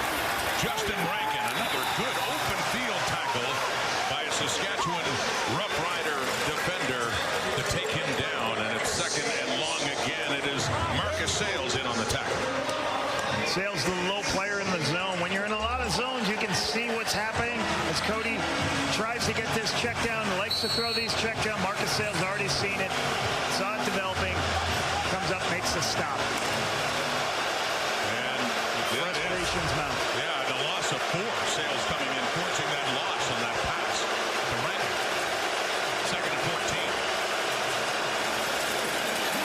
4 coming, getting him again. It's Carney again. Another sack from Malik Carney, his 2nd of this game. And Edmonton's going backwards. The Elks are going to have to punt.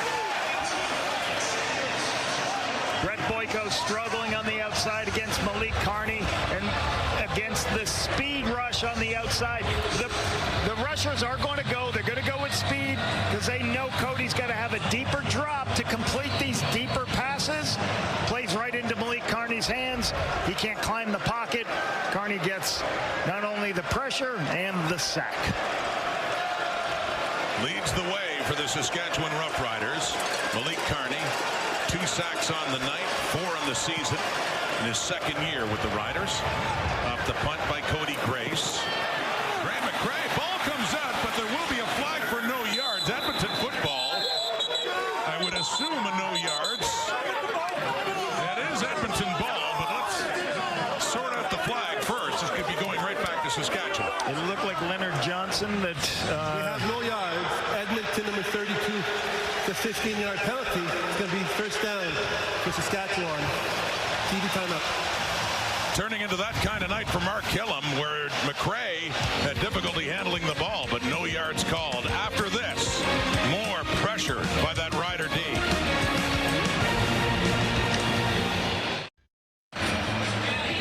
Let's go back to Luke Wilson on the sideline, talk more about what's gone wrong for that Edmonton offense, Luke. You know, Rod, they've had a lot of issues up front today. I actually got to tip my cap to Cody Fajardo because he's playing as well as he can. He just hasn't any help. They're averaging 2 yards per carry, and they can't really protect the guy. And you go back to the red zone. It's been tough to get down here. And you look, you get bullied right into his lap. There's not much you can do here if your first read's not open. Very next play. Again, you get bullied. You can't step up. Look at the back of the end zone. We got a man, but we got people in our face who can't step up. Now we go to this quarter. Hey, look at this front side here. You got a good punt return. You got a 2nd down here. Both guys get, Olay, see ya. And I get it's the wrong read. But if you roll out and maybe make a scramble happen, use your legs, but you have 2 guys unblocked up front, that's how you get 4 points, boys. It's very, very tough to watch right now for an ex-offensive player because Cody Fajardo, to me, is playing well, but they're giving him no help. No run game. The offensive line's not doing much. So 1st and 10 now. A.J. Ouellette in a short carry. You want to chime in on that, Lapo? I think you're right. Like, you're in field goal range. We talked about important yardage. They were in field goal range there. They can't. Cody's got to hand the ball off, but like you just said, Luke, they missed the blocks at the point of attack. You can't make those mistakes when you're in a position to get 3 points. That's some of the struggles they're having. And Lapo, you said it. Situational football. It's been a grimy game. It's been a low-scoring game. Points are at an absolute premium, and you said field goal range. That just cannot happen if you're trying to win a ball game. Yep. So now a 2nd and 10. Harris quickly to the right and pass low right around the 50, shy of a 1st down. You see Tyrell Ford there. And that's along with Kenny Logan for Joe Robustelli. It's a 3rd and 2 still. 3rd down coming up here, Riders with the 2-touchdown lead. So you're going to have a 3rd and 2 here. They're trying to sort out how they're going to do. I assume a punt is on its way, but you just got to be careful that they're not going to do anything with a hard count, any cadence, because you just don't want to get a penalty here on 3rd and 2. And I believe the defense will stay on the field to make sure that this is not a fake in any way, shape, or form.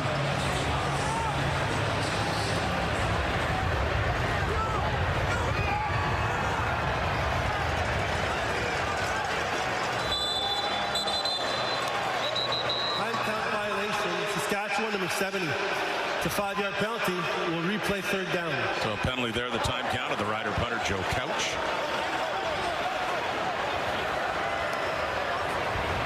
Standing back inside his 45 now. Timer, please put the game clock at 3:36. 3:36. So now you see the defense leave the field because now there's no possibility of a fake punt happening here. Now 3rd and 7. So now the Elks can put their punt return team on to help this return. With Javon Leake back there, had a good return earlier, negated by a penalty.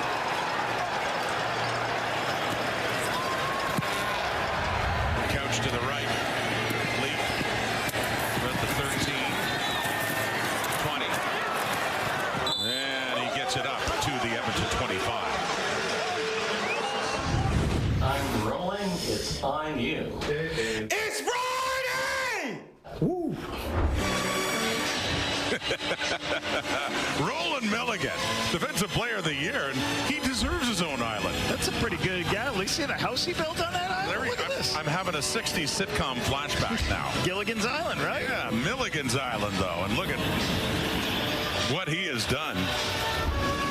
And there's the special guest. Should we call him the skipper? Gainer showed up. The skipper, Gainer the Gopher. Milligan's Island. Oh, it takes me back. I can still hear the theme music, too. There's pressure. How about Baldonado is in at the end. And coming in to help out is C.J. Rivas. Luke talked about that pressure. This onslaught continues for Saskatchewan's defense. Play action pass, trying to get an explosive pass, but you have to handle all the extra players. C.J. Rivas is going to be a pressure player from this side. They don't have enough players here to make this. Okay, the tailback's trying to get back. It's just going to be too difficult to make that protection with this play action fake. It's going to force Cody to move all around. And again, you can't recover from these 2nd and 20 situations. And sack from Rivas. More heat coming. Fajardo gets rid of it. Open receiver is Dunbar. Across the 25. Gets it up to about the 28. They needed 15. They're not even close to a first down, and the punting unit will come on again. So that's their issues productivity-wise on first down. If you cannot get any yardage, if you just got to don't even lose yardage, because they're now sitting in a situation where it is so easy to just drop back in zone, force everything underneath. They've got to find a way to handle these run-down blitzes on first down that the Saskatchewan Roughriders are bringing. They got to have some routes attached so they can throw the ball on the perimeter and protect their runs. Cody Grace again.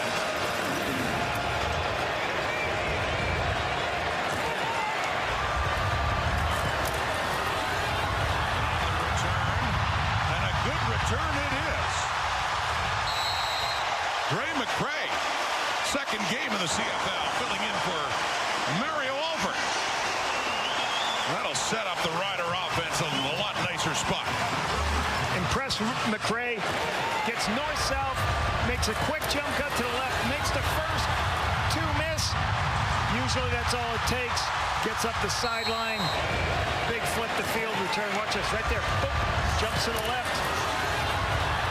You cannot tackle him with just one hand, just throwing your hand out. Nice job for the young player. That return all the way up to the Edmonton 46. So right in the zone to start again. Ray McCray. Trevor Harris. A.J. Ouellette spins. And then he gets decked just inside the 45. Niles Morgan in the mix again on A.J. Ouellette in his second year at running back for Saskatchewan after starting his career with Toronto. It's Kenny Logan, safety, coming in too. Good leg drive by A.J., getting what yardage he can.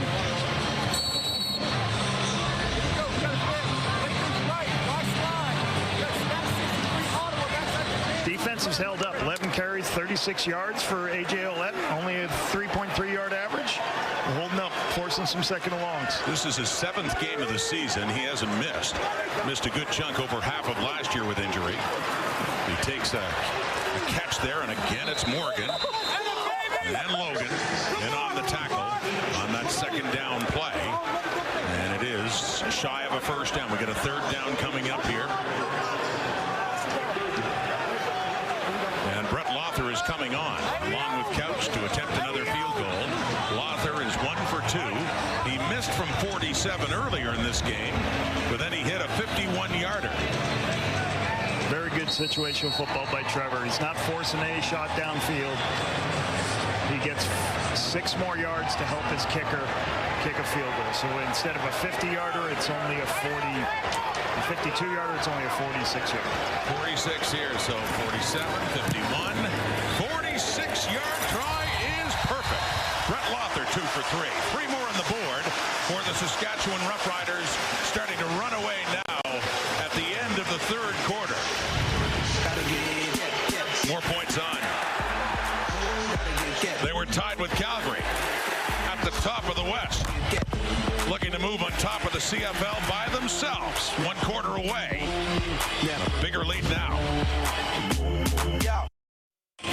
The numbers through 3 quarters. Yeah, it's a 17-point difference in the CFL that usually can be overcome, but not the way it looks tonight, given the Rider defense not giving Edmonton much hope offensively, Lapo.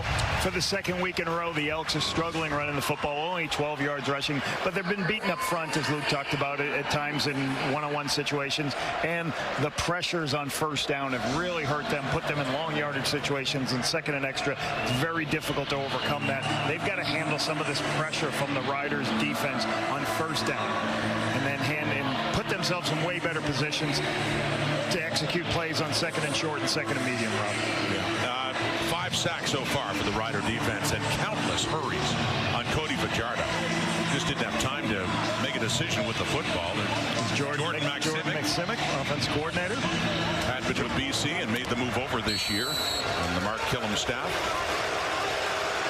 But what a task they have. 17 points. Feels like more. They are down now. Trying to get something generated. Fajardo had some time to get rid of it and completes it too. Right off of the sideline. Once again, he finds Curly Gittins Jr. and a first down for Edmonton. The exact same play that the Saskatchewan Trevor Harris scored a touchdown on. Speed out cut to the wide side of the field. It's a big throw to the wide side. You got to be able to be accurate. Cody goes great throw, great body awareness to make sure you stay in bounds by Curly. See him toe tapped right there to get in. Nice first down on first down. Up to the 53. 4th quarter. Cody Fajardo quickly and in and out of the hands of Keon Julian Grant, who would have had another Edmonton first down. This is really good execution except for one guy. This was a run play. There was a pressure by Saskatchewan. Cody said, I'm going to throw the ball out here and I'm going to protect it. You just got to look the ball into your hands. You can't make these mistakes in the CFL. You can't make these mistakes and put yourself in 2nd and 10. Can't drop the football in the Canadian football. And that ends a streak of 7 straight completions for Cody Fajardo. Mark Killam's team down in the 4th quarter. 17 points. 2nd down now. Fajardo. Well, he had some time, but he's flushed out of the pocket. Throws on the move. Wide open. Cutting back is Julian Grant. How's that for making up for a drop? Very next play, Fajardo goes right back to him. He's open. He turns. And that end zone was open as well for the Elks to finally get their first major score here at the 4th quarter. Fajardo has been the king of spinning out of blocks. All the time you used to see him spin out when he was a quarterback in Saskatchewan, try to create things. When you have the ability to use your legs and when you can break contain, it's very difficult for a defense to make play, to be in a position to make the play. Can Julian Grant, great job staying inside, inbounds for the touchdown. Blanchard, the point after mentioned, Fajardo connected with Julian Grant in the Eastern Final against the Argos last November. They both moved to Edmonton, and Fajardo throws his first touchdown pass at Mosaic Stadium in nearly 3 years. And it does give the Elks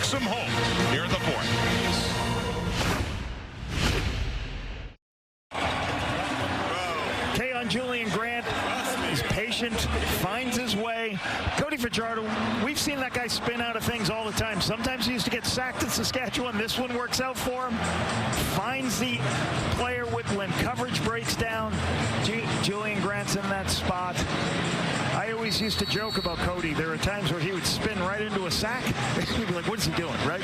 This one sprints away from pressure, finds the throw on the outside.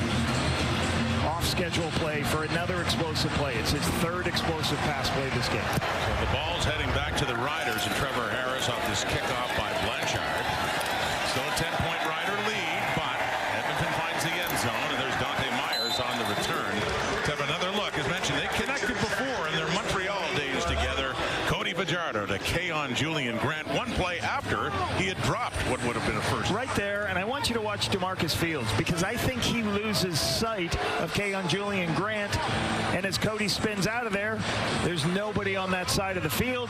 So, because Cody's looking to his right, now when he spins out of it, Fields knows he's out of position. Now he's sprinting to go make the play, and you're never going to, he's got to break down to at least, the best thing he could have done is at least just bring Julian Grant down. Fajardo makes him pay. Another touchdown for Keon Julian Grant. This one with Edmonton. I was going to say, so that's from Cody Fajardo. Did you know, Lapo, Julian Grant's first touchdown in his CFL career was thrown by Trevor Harris in the Montreal days? Perfect example of in pro football, you don't worry about the previous play. They just came off a really bad drop. What do we do? The next play, flush the previous play, go on to the next play. Just keep playing football. There's a lot of time left. 10 points easy to make up in this quarter. Just when it looked like Edmonton could not even get into the Riders zone again. Now it's up to the Riders to defuse the momentum. Coming up and reaching up to get it is Keyshawn Johnson.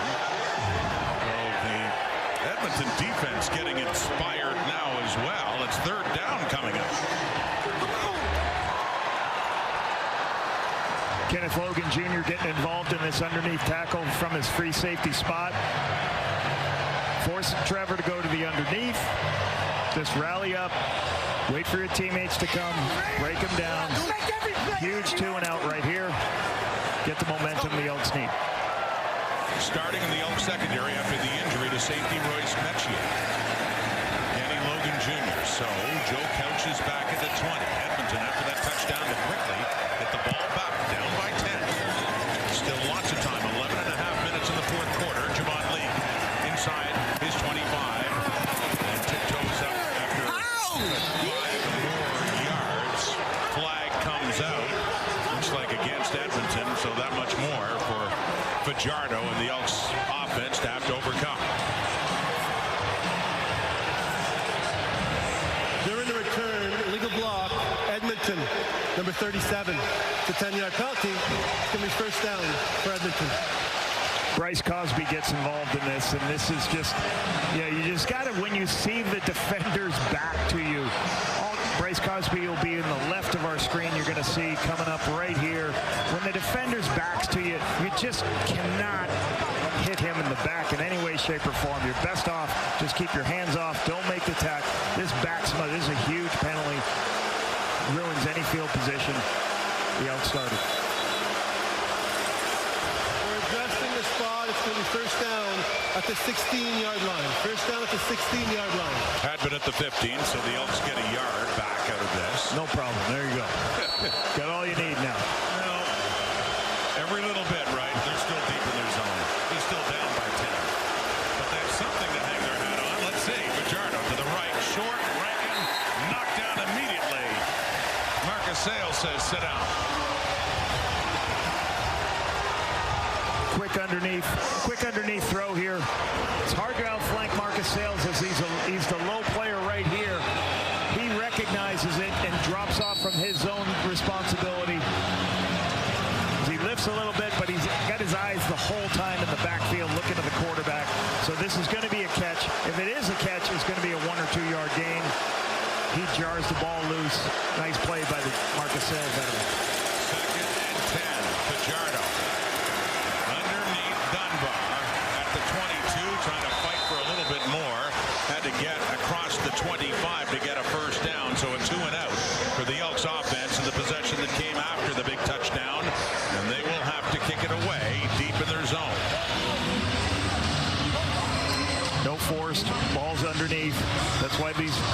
yards on 1st and 10 are there. You get 2 more yards on that first down play. You're at least working on a wedge. Once again, the Riders defense standing up. Ray McRae back. Cody Grace to punt it. Still over 10 minutes to go in the 4th quarter, but Harris and the Rider offense should get the ball in pretty good shape. With the 10-point lead. McRae, a beautiful punt by Grace inside his 30, 35. And Silas Hubert, the special teams tackle. On a July Friday night in Regina, Saskatchewan. We'll be back. Every team has to deal with injuries. The Riders certainly have on their offensive line. Let's go back to Brett.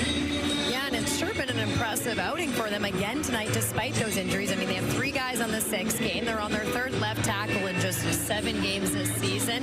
But yet, for the 2nd week in a row, they've yet to allow a sack. Now, somebody I want to point out, Darius Washington, who is that newest left tackle. He's only in his 2nd CFL start. After his 1st CFL start, he got major props from Corey Mace and Trevor Harris. And guys, I know you had a major conversation with Jamarcus Hardrick, who is a big piece, both figuratively and literally, on this O-line this week.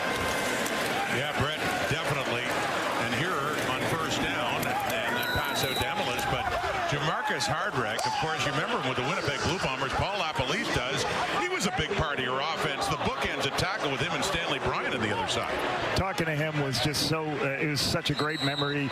You know, my kids used to play with his kids when we were in Winnipeg. This guy has energy every day. Everybody loved being around him. He ran, he chased the ball downfield. He was the example for everybody about physicality and how to chase the football. You know, obviously he at NG used to do the jump into the stands. I'm just so happy he's gotten the most outstanding offensive lineman award a couple years ago, and then he gets the opportunity to leave Winnipeg because sooner or later, you know, great players got to be the highest paid offensive lineman. I was happy he went out, and Saskatchewan Roughriders said this is our cornerstone of our offensive line. You just saw him check in on his teammate too, Samuel Emilus. A concern there for the Riders, something Hardrick can relate to. He was hurt, missed much of the season last year with an injury. Here's what happened to Emilus on that play. You can see he got hit low on the screen pass here. Myers is here trying to make it. It's hard. Doesn't make the block, and then Emilus is here. So he's running. Let's see. Hopefully he's all right. He's up and walking. Jamarcus, you're right. Jamarcus talked about last year was his first 13 years playing pro football, his first major injury. So mentally, he was in a tough place last year. Tried his best to help the older guys. Tried to make sure the younger guys, as a veteran player, tried to help in the blitz meetings. It's good that Emilus is okay. As Britt said, they've lost multiple offensive linemen this season. And the best thing about it is they have a quarterback who's not going to hold the football. So that's the beauty of they're not going to give up a lot of sacks because Trevor's going to make quick decisions, as we showed you before, get the ball out of his hands. Corey Mays checking in on him. Dre McRae, you see him on special teams. He's gone in on offense now with Emilus coming out. Albert Awashi in for A.J. Ouellette at running back.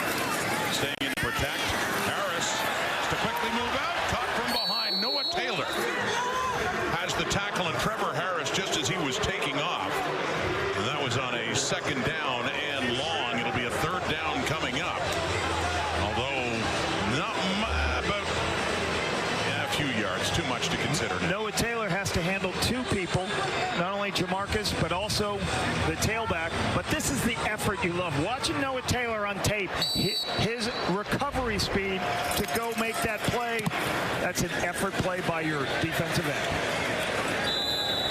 That punt sails out of bounds in the air, and if it's going to do that, it's got to be inside the 15, nowhere close. It was down around the 24, so Joe Couch is flagged for that. Advantage Edmonton as they get some penalty yardage, and the football trailing by 10. Tomorrow on TSN, Winnipeg Blue Bombers, and Zach Collaros, good to see it. He'll be back in the Bomber lineup. Nick Arbuckle and the rest. see DeMonte Coxey there too for Toronto, looking for their second win. They're at 1-5, and the Bombers, losing to Calgary last week, are at 3-2. Big win for both. Watch it on TSN tomorrow from BMO Field in Toronto. Winnipeg against the Argos. Right here at Mosaic, Saskatchewan has a 10-point lead. Edmonton has the ball, and there's more heat. Another sack. This time it's Shane Ray. 6th sack of the night for that Saskatchewan front, and just making life miserable for Cody Fajardo in his return to Mosaic.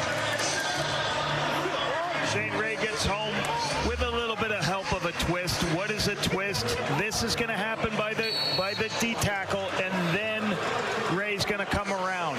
You're trying to get the offensive lineman in different spots. As Ray comes around, the guard cannot recover because he turned his shoulders too much, causes the sack. And again, this is too many times they've been in second and extra tonight to be successful.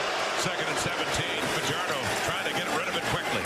Tyson middlemost, and he is taken down there by Jameer Thurman, the Rider linebacker, but well shy of a first down. They needed a whole lot more, so 2 and out again. Cody Grace to come on. And halfway through this 4th quarter, it'll be Saskatchewan ball again with that 10-point lead. One of the things we're always trying to talk about is like the quarterback. I don't care if it's straightforward, Cody Fajardo, they've got to give him opportunities. They got to give him time to be able to look downfield so he's not in these difficult positions. Pressure coming again, Lapo, on Cody Grace. He's barely got it away, and McRae takes it and gets it up to the 35. But yeah, hard for Fajardo, and this big night for him to get rid of the football with all the heat he's been taking.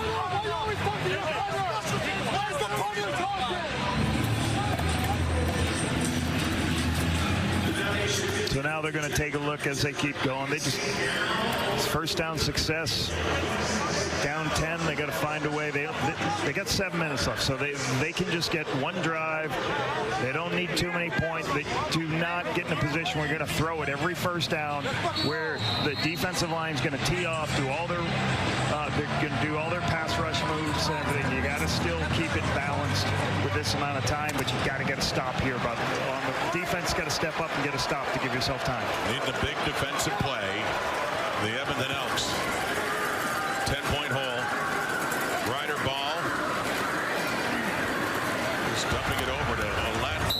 And tackled again by Niles Morgan with Dublanco there. 5 yards more, though, on that reception by Ouellette. 2nd and 5 coming up. There is a huge difference of living in the world of 2nd and 10 to what just happened there. Trevor looks to the field, doesn't like what he sees, flips it to his check down to make this 2nd and medium. The conversion percentage goes up dramatically from 2nd and 10 to 2nd and 5. From the Rider 40. Blitz coming, gets rid of it, and looking for that pick was Cordell Jackson in coverage there on Keyshawn Johnson, and can't get the pick. And there has been no interception, Lapo, this year by anyone in the Edmonton secondary. Pretty telling. The only pick was by Jake Ceresna a couple of weeks ago. Defensive back Jake Ceresna, yeah, the only interception. So part of the process for this football team is they got a lot of better players on the defensive front. That was one of the things that Herbie wanted to go out and do.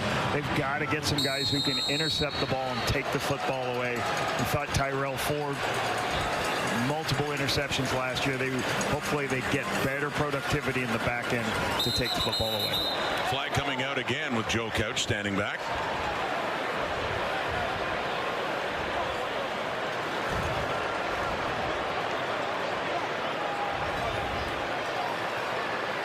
Offside, Saskatchewan, number 21. It's a 5-yard penalty.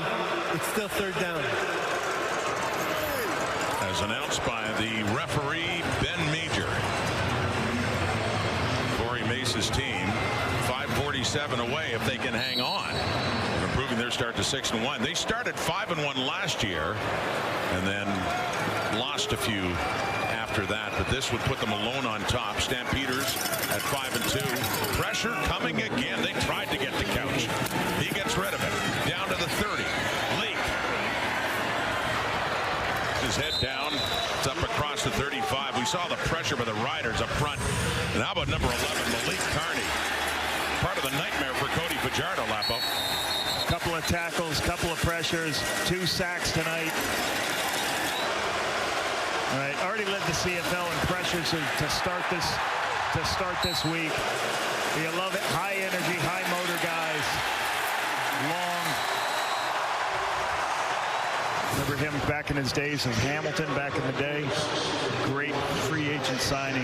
Yeah, we're right up there with Matthew Betts and Andrew Chatfield and Clarence Hicks of the Stampeders, not far behind. But Malik Carney, who started his career with the Hamilton Tiger Cats, this is second year coming over with the Saskatchewan Roughriders and having himself a night, as are his teammates on that defense, with the exception of one big play to Kalen Julian Grant for that long touchdown earlier this quarter. And that's what they're asking. You know, Corey Mace is asking this defense, the front 4, I need you to beat the offensive linemen because I'm going to drop 8 people in coverage. So you guys got to get home, the front 4. That's what they tried to do. They got beat earlier in the game with no safety in the middle of the field. Now they're playing with a safety and rushing 4 people. First down. Rankin, they just can't get him going. They can't run the football, not in this night, not in their last game either, and he has pushed back. It's Caleb Sanders coming in. Haba Baldonado is in there. Lots of big name plays for the Saskatchewan Roughriders defense. Penetration on the tight zone play. Baldonado you see in there. Big forces them to a second and long situation.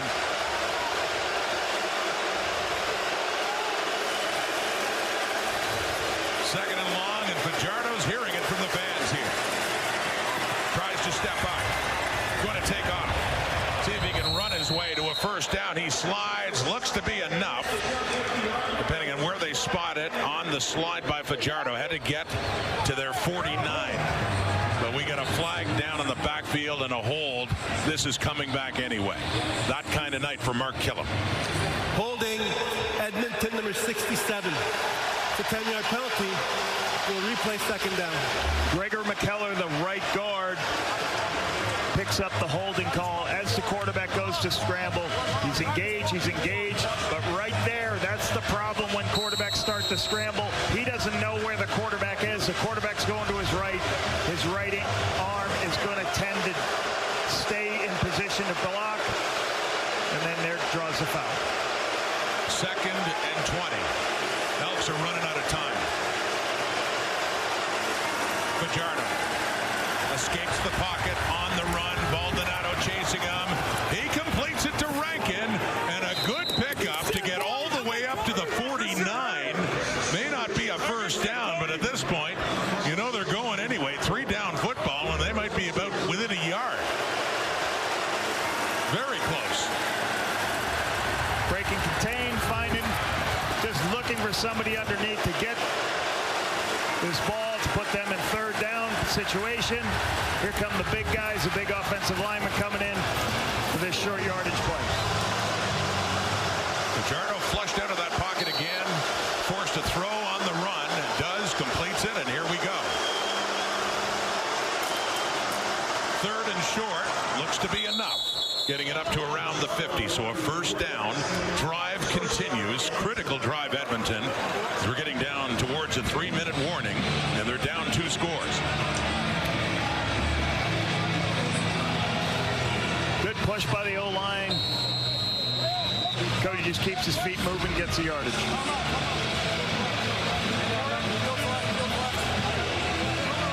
Edmonton Elks trying to get back in this game against a Rider team, trying to be the kings of the West. Down in the Paris of the prairie, we kings of all treasures buried. And all you Back with Luke Wilson on the sideline. Luke, Edmonton trying to move the ball against a defensive front that's owned them tonight. Yeah, Rod, and you look at, I got to tip my cap to Cody Fajardo because he's thrown pretty well. I mean, he's got 285, he's got a touchdown. The touchdown he did throw was an off-script play. He can make plays with his feet. And what's tough for me is that they've been beat up so badly up front that he can't even scramble to make those place. Try and look at all these plays and how quickly they have guys in their faces. Isn't, oh, I'm sitting here and I'm reading things, I'm waiting down the field. The timing of all this, bam, we're just running for our life.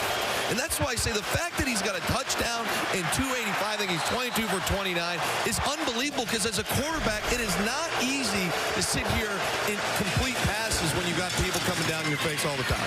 And Luke, he just completes another one underneath the Rankin, who was able to make something of that and get another first down. So whatever it takes at this point against a very difficult Saskatchewan defense, down by 10, but on the move.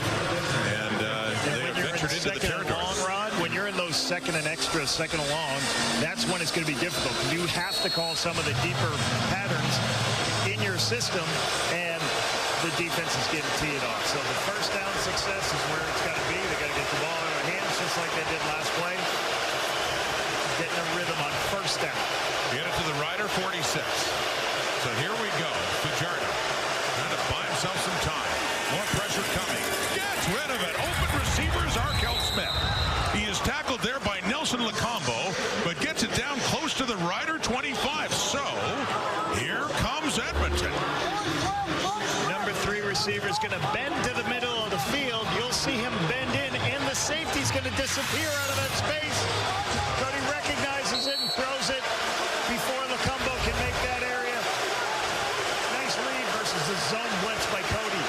Getting the ball on the inside. Elks in tempo. Swinging it off to Rankin. On the move after the catch, puts his head down, gets enough yardage for another first down. This helps not only your offense, but keep getting first downs. Now that defensive line, now you're getting them on their heels. You can see a little bit of a chip block right there, trying to help out the offensive lineman. What's a chip block? To take one of your receivers, come in, and you hit the defensive end before you go out in your route. But Cody checking these balls down. You're still getting 10 yards a clip on these. Good quick throws. First and 10 at the Rider 13. Elks down by 10. Pressure coming. End zone look. Bobbled but caught by Stephen Dunbar on an Edmonton touchdown. The Elks trying to silence this crowd at Mosaic. Down 17 to start the fourth quarter, but a couple of touchdown passes later, and don't look now. A point after try from making it a 3-point game. Blitz coming, trying to slow down Cody. Max protection. Cody recognizes the blitz, knows there's nobody in the middle of the field, finds the throw inside to Stephen Dunbar. Perfect location for the touchdown. Stephen Dunbar with his first touchdown of the season. And it is timely. I'll be see y'all next week. I'll see y'all next week. I know y'all watching. Big time play, baby.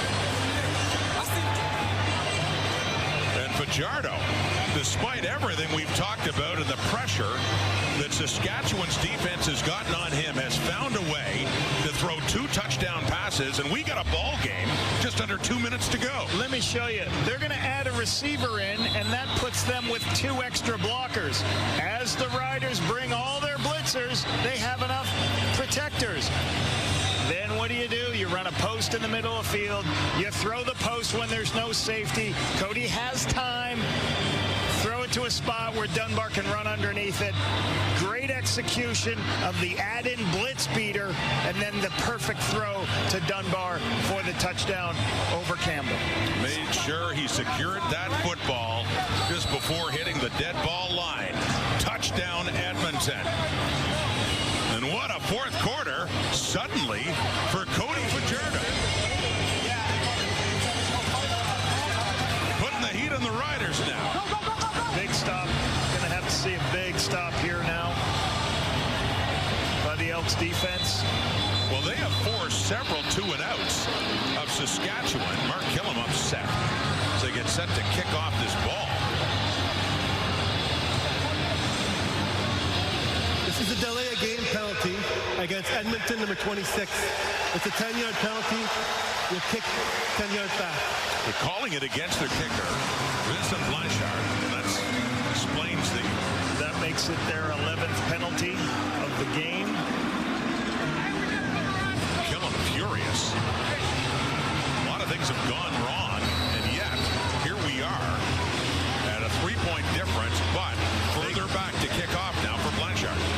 fix it with a 2-and-out. Get a 2-and-out, force a punt. The Riders have had 5 straight 2-and-outs, by the way. Edmonton needs to make it 6 straight. Keep whatever time they can get within a field goal of tying it up. And that's Keyshawn Johnson there, down at the 30.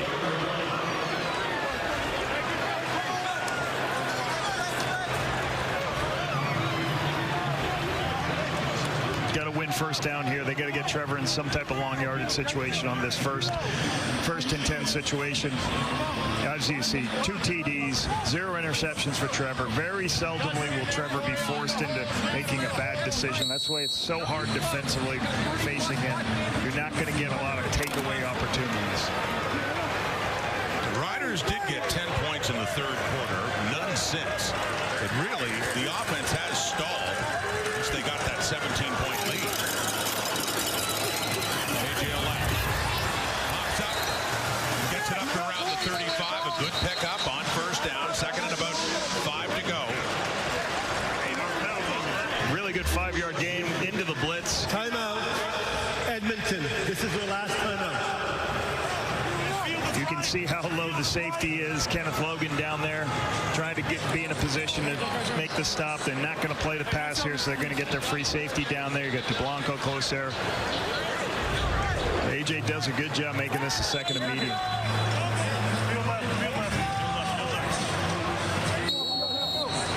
Big second down coming up now for both of these teams. The Riders can't get a first. They have to punt it away. Edmonton would have plenty of time to see if they could work it down and get in the very least field goal range. They can get that first down, though. Really starts working against the Elks. The pass, the catch, the first down, Keyshawn Johnson. And a touchdown earlier. There's a big catch there as the sticks will move.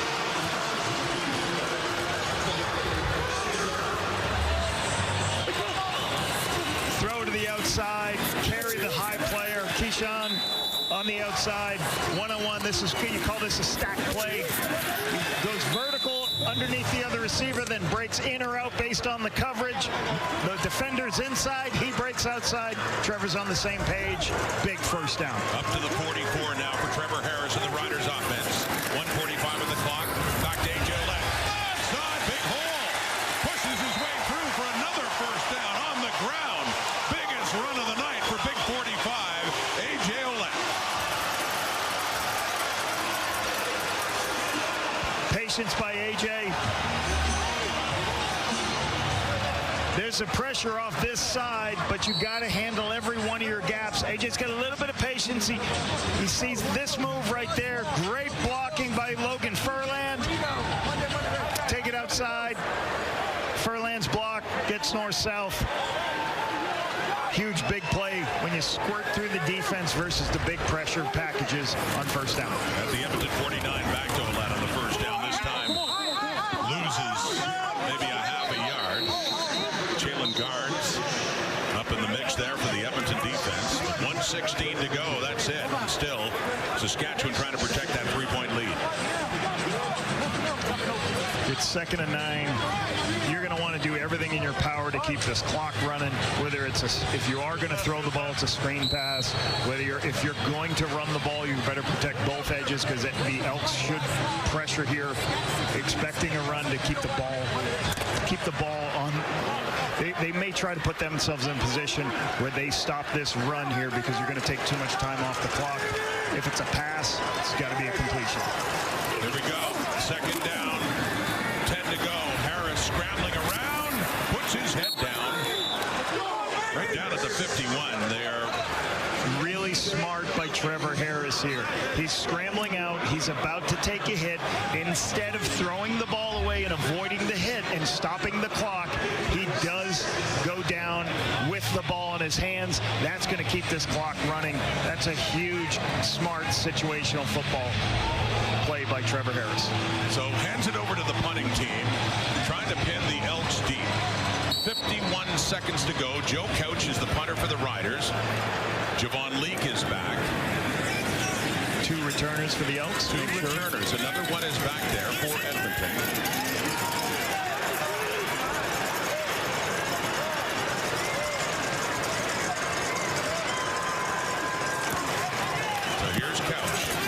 getting in the way of Javon Lee. And he cannot stay in bounds catching that ball. A beautiful punt by Couch. And that leaves the Edmonton Elks back at their 5, needing a field goal in 24 seconds to force overtime. A long way to go for Cody Fajardo now. He's got to get at least a 20-yard play up to the line of scrimmage, immediately call another tempo, no huddle, 20-yardage play. Try to get as many of these, get at least 3 of those to have any chance of kicking a long field goal. But say this for Fajardo and the Elks offense, beleaguered as it's been by that Rider D, they've managed to come back and get within 3. What can they do now with the heat coming?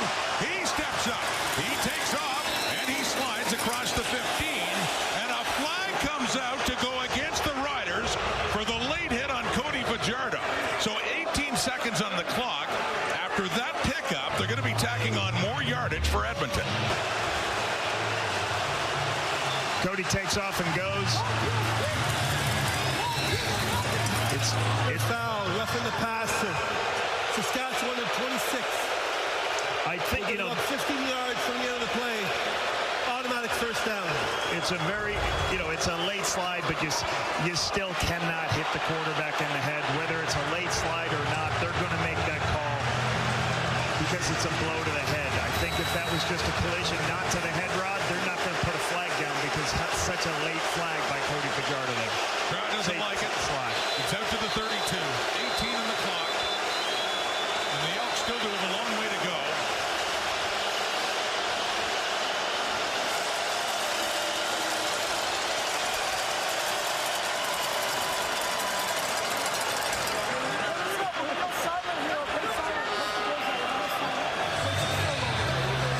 Challenge here to challenge this roughing the passer. Is this what Corey Mace out discussing with the officials and the referee, Ben Major. This is a very late slide, so I think if Campbell made contact with the body or anything, it probably isn't a call. But because the blow is to the head, I don't think they're going to pick this up. Saskatchewan is challenging the last ruling of roughing the passer. They believe there should not be a penalty. The replay center will review this play. So Corey Mace wants them to take a look at it again. Key moment for obvious reasons, and time just about up. We just have another look here at Fajardo and Tavon Campbell coming in. Yeah, once again, Tavon Campbell, as he goes to drop, as Cody's dropping, it's going to be a blow to the head. And here is the decision by the CFL Replay Center. Upon further review, the ruling on the field stands. It's first down. Nothing really to lose for Corey Mace in making that challenge to make him take another look. So it's on to 32 of Edmonton. 2 tempo. You got to get at least 2 tempo plays here. You get this play's got to get 20 yards. Run up to the line of scrimmage. Call your next one. 2 positive 20-plus plays. Here's Fajardo. Taken down. Story of the night. Another sack. Shane Ray in the mix. Without it. 7 sacks for the Riders. And a very timely one to try to snuff out any hope at all for Edmonton now. The Riders brought 5 people to force one-on-one blocks so nobody could get double teamed. Elks have to go tempo because they have no timeouts. Here's Fajardo, and it happens again. Edmonton, seeing the Rider front look to finish this off by themselves by getting in there again. And they do. Zeros on the clock. Fittingly, it ends on a sack of Cody Fajardo. Edmonton came close, but close is not enough. And Saskatchewan wins another game to improve to 6-1. Cody can't find anybody there. As that play's trying to develop, the pass rush is just getting home. They know they can go. They know it's 100% pass. Ray's there. Micah Johnson was a force all night inside against the guards. The Riders defense stepping up, 2 consecutive sacks to end the football game. 8-1 in the sack department. And the last couple of plays, Fajardo and Trevor Harris, and just a quick regards for each other there at the end of the game. But there's Shane Ray. Lots of heat at the end. Standing at the top of the CFL standings are the Saskatchewan Roughriders. On a day that really belonged to the defense for the longest time. Low scoring at the start. Couple of touchdowns finally for Saskatchewan. A 17-point lead heading to the fourth quarter. But the Rider defense was relentless all along. Malik Carney, a big part of that. Merry Christmas, everybody. They celebrate their Christmas in July. Thanks for watching. Sports Center is next with Mark Rowe and Jennifer Hedger.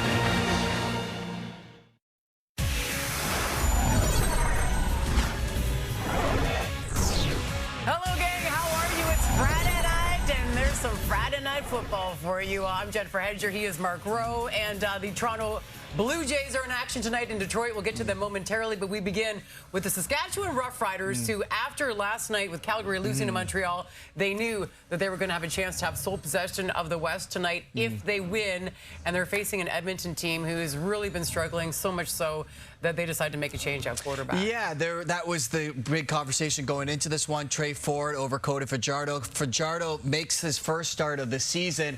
Also special one in Regina where he played 3 solid seasons. So it's Trey Ford on the bench. Fajardo making his first start for Edmonton. Also his first start against his former team. Let's pick it up. 4-1 Elks in the second quarter. Fajardo airs it out. Stephen Dunbar Jr. goes up and gets it. Great catch over last season's most outstanding defensive player, Roland Milligan. Fajardo, 13 of 18 for 148 yards in the opening half.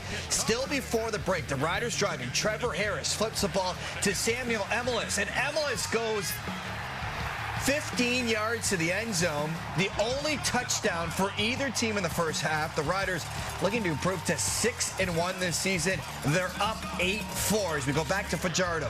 Late in the second quarter, his pass gets knocked down, and Fajardo gets knocked down as well. He reaches for his knee, but the Elks quarterback would be okay as Edmonton was down 11-4 at the break. Harris came in having completed 70% of his passes in a CFL record 9 straight games. Third quarter, he finds Keyshawn Johnson in the end zone. That's an 8-yard score. It stretches the lead to 14. Meanwhile, Fajardo sacked 5 times in the first 3 quarters, but still battling. Early in the fourth, he finds Keon Julian Grant. It's a 57-yard catch and run. The Elks trying to pull off the comeback. They cut the lead to 10. Same score with 2 minutes to play. Edmonton driving again. Fajardo spotting Dunbar Jr. in the back of the end zone. And that's a 13-yard score. Fajardo with 2 touchdown passes in the fourth quarter. The Elks cut the lead to 3, but that's as close as they would get. The Roughriders move to 6-1 on the season. It's their best start through the opening 2 months of a season over the past decade. Harris becomes the 13th player in CFL history to reach 35,000 passing yards in his career, while the Riders have now won 10 of their last 13 games against the Elks. With more, let's throw it over to Kate Burness in the panel. Alongside Enoch Mwamba, Davis Sanchez, Milt Stiegel, and for Cody Fajardo in this game, I would say that he was actually okay. I mean, 346, 2 touchdowns, and they made that switch. They needed something different, and that's exactly what they got. But then watching the film, all you could really concentrate on was that offensive line for Edmonton and the way they were getting to Cody the entire time. They gave up 8 sacks. That is the most amount of sacks one team has given up so far this season. It was ugly at points, Milt. Is he okay after that game? Right. You know, and that was difficult to watch because I liked the move that they made with Cody, and he played well, but it was just so tough because he didn't really have an opportunity to really display his true skills because he was just getting pressured the entire game. We saw some great things. We saw some receivers making some plays. Once again, the running attack didn't work out. But Cody played well enough to deserve another start. Does he want to start behind that offensive line? I'm not sure, because they have a lot of things to get fixed. But you got to be happy for Cody getting in there, getting another opportunity, and making some plays. But once again, this Elk team couldn't find a way to win. So regardless of how well Cody played, it means nothing because they have another column in the loss department. Yeah, if this is a situation where, again, you said it, just how was Cody? Well, I thought due to the circumstances, he was okay. And, you know what, look, maybe that shines some light on some of the struggles that Trey had. I mean, look, we all say that Trey was bailing out of the pocket early. And I'll watch this film tomorrow. I think I'm going to see, obviously, we see the offensive line issues. Trey still was bailing out early, but there's no question that some of that comes from a lack of trust from an offensive line that struggles. So let's look at that as one point. The second thing is, if you're an offense at Edmonton, you can't get the ball down the field. You don't have time to do that. You got to get the ball out quick to your playmakers. So your play calling, screens, hitches, quicks, run the ball, those are your options because this is your personnel. Yeah, you know, you talk about a young guy in Trey Ford and having to fend for himself, and this is Cody Fajardo, who's an experienced guy, and we saw him running all up and down the field, and he still had the ability to find guys down the field. So you got to also look at that, right? You look at the whole team as a whole as they're here right now and at this point in the season because of the totality of the team. Offensive line has not been performing well enough. We know about the struggles at the quarterback position. Defensively speaking, tonight I thought even it was one of their best games from a defensive perspective. But even then, good is just not good enough for the Edmonton Elks. And they find themselves at another point in the season where they get another loss and they got to figure things out. And I'll tell you what, Miller, we talked about this at length all day long. The first question Mark Killer's going to have to answer is who are you going to start next week? Yes, it's going to be easy, probably Cody, but is that going to change much? And let's give a shout out to these Saskatchewan Roughriders. 6-1. Once again, Trevor Harris. He's on it. I think, he's thrown for over 35,000 yards in his career. And you register 8 sacks?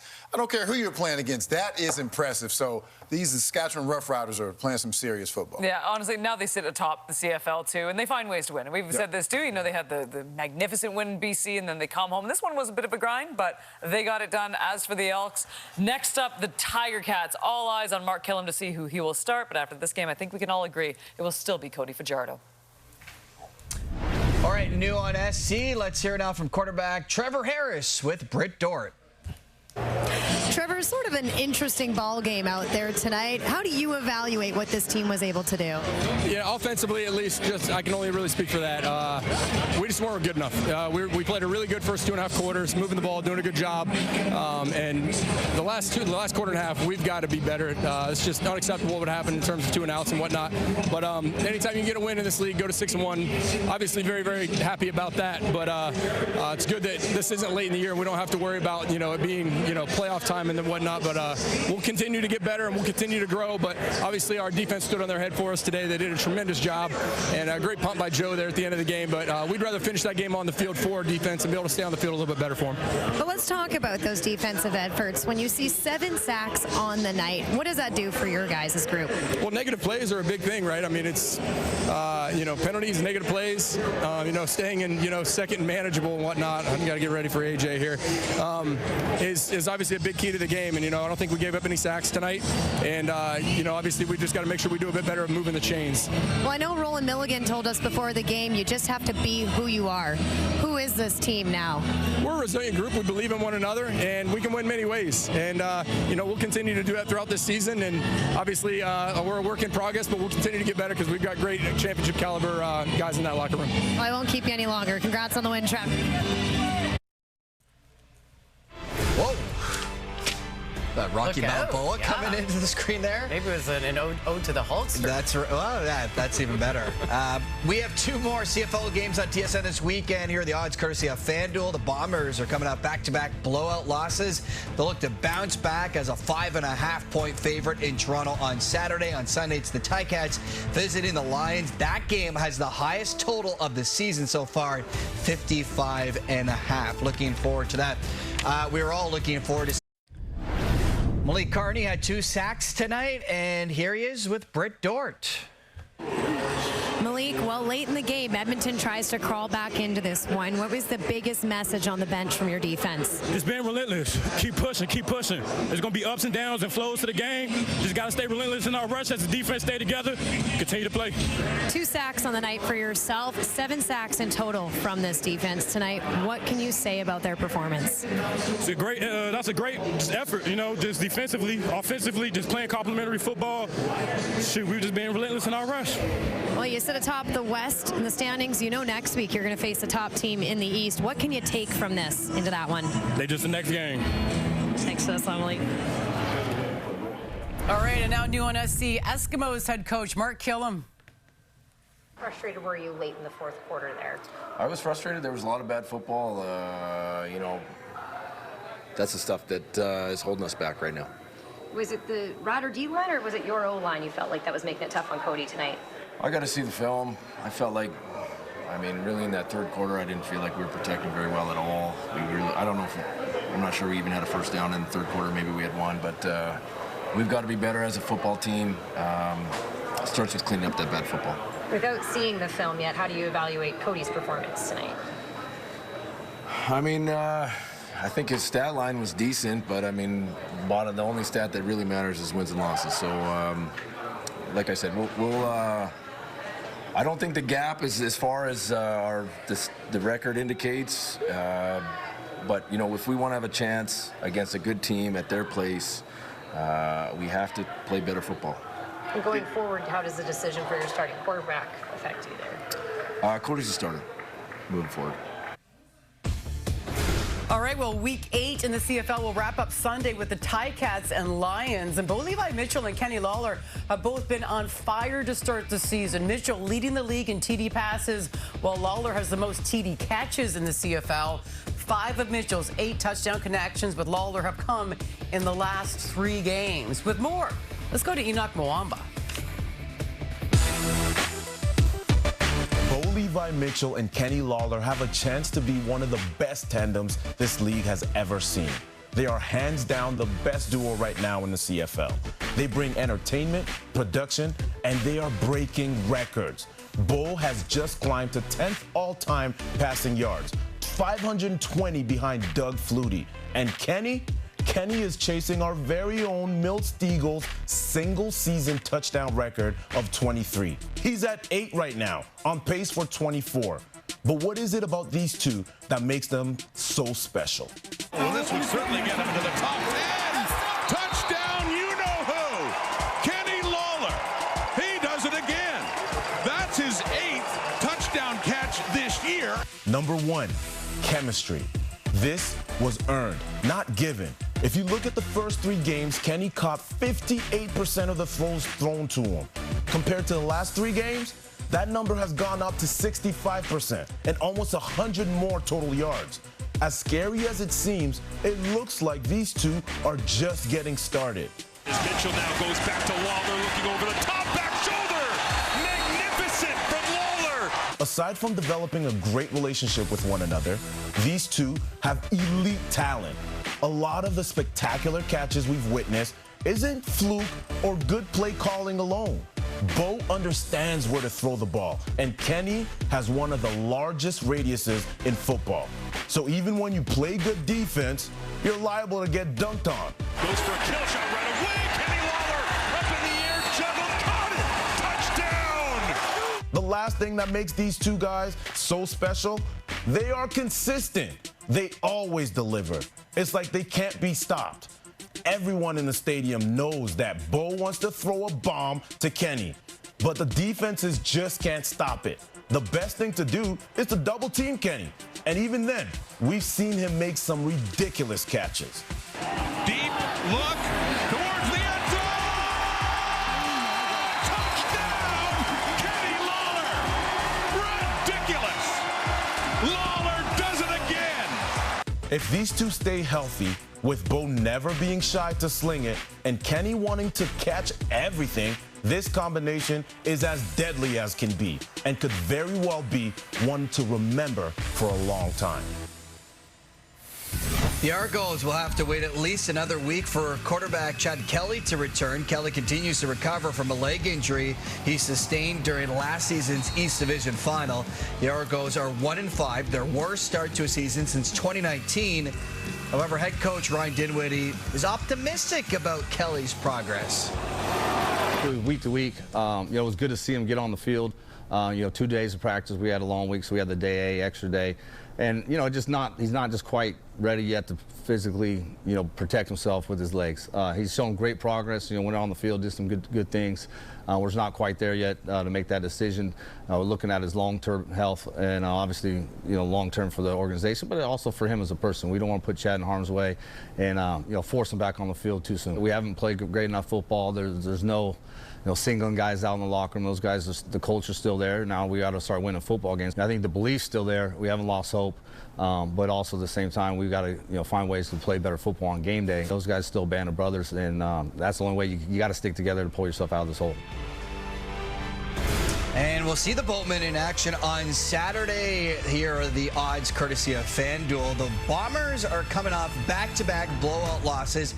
They'll look to bounce back against Toronto. They're 5.5-point favorites in that game.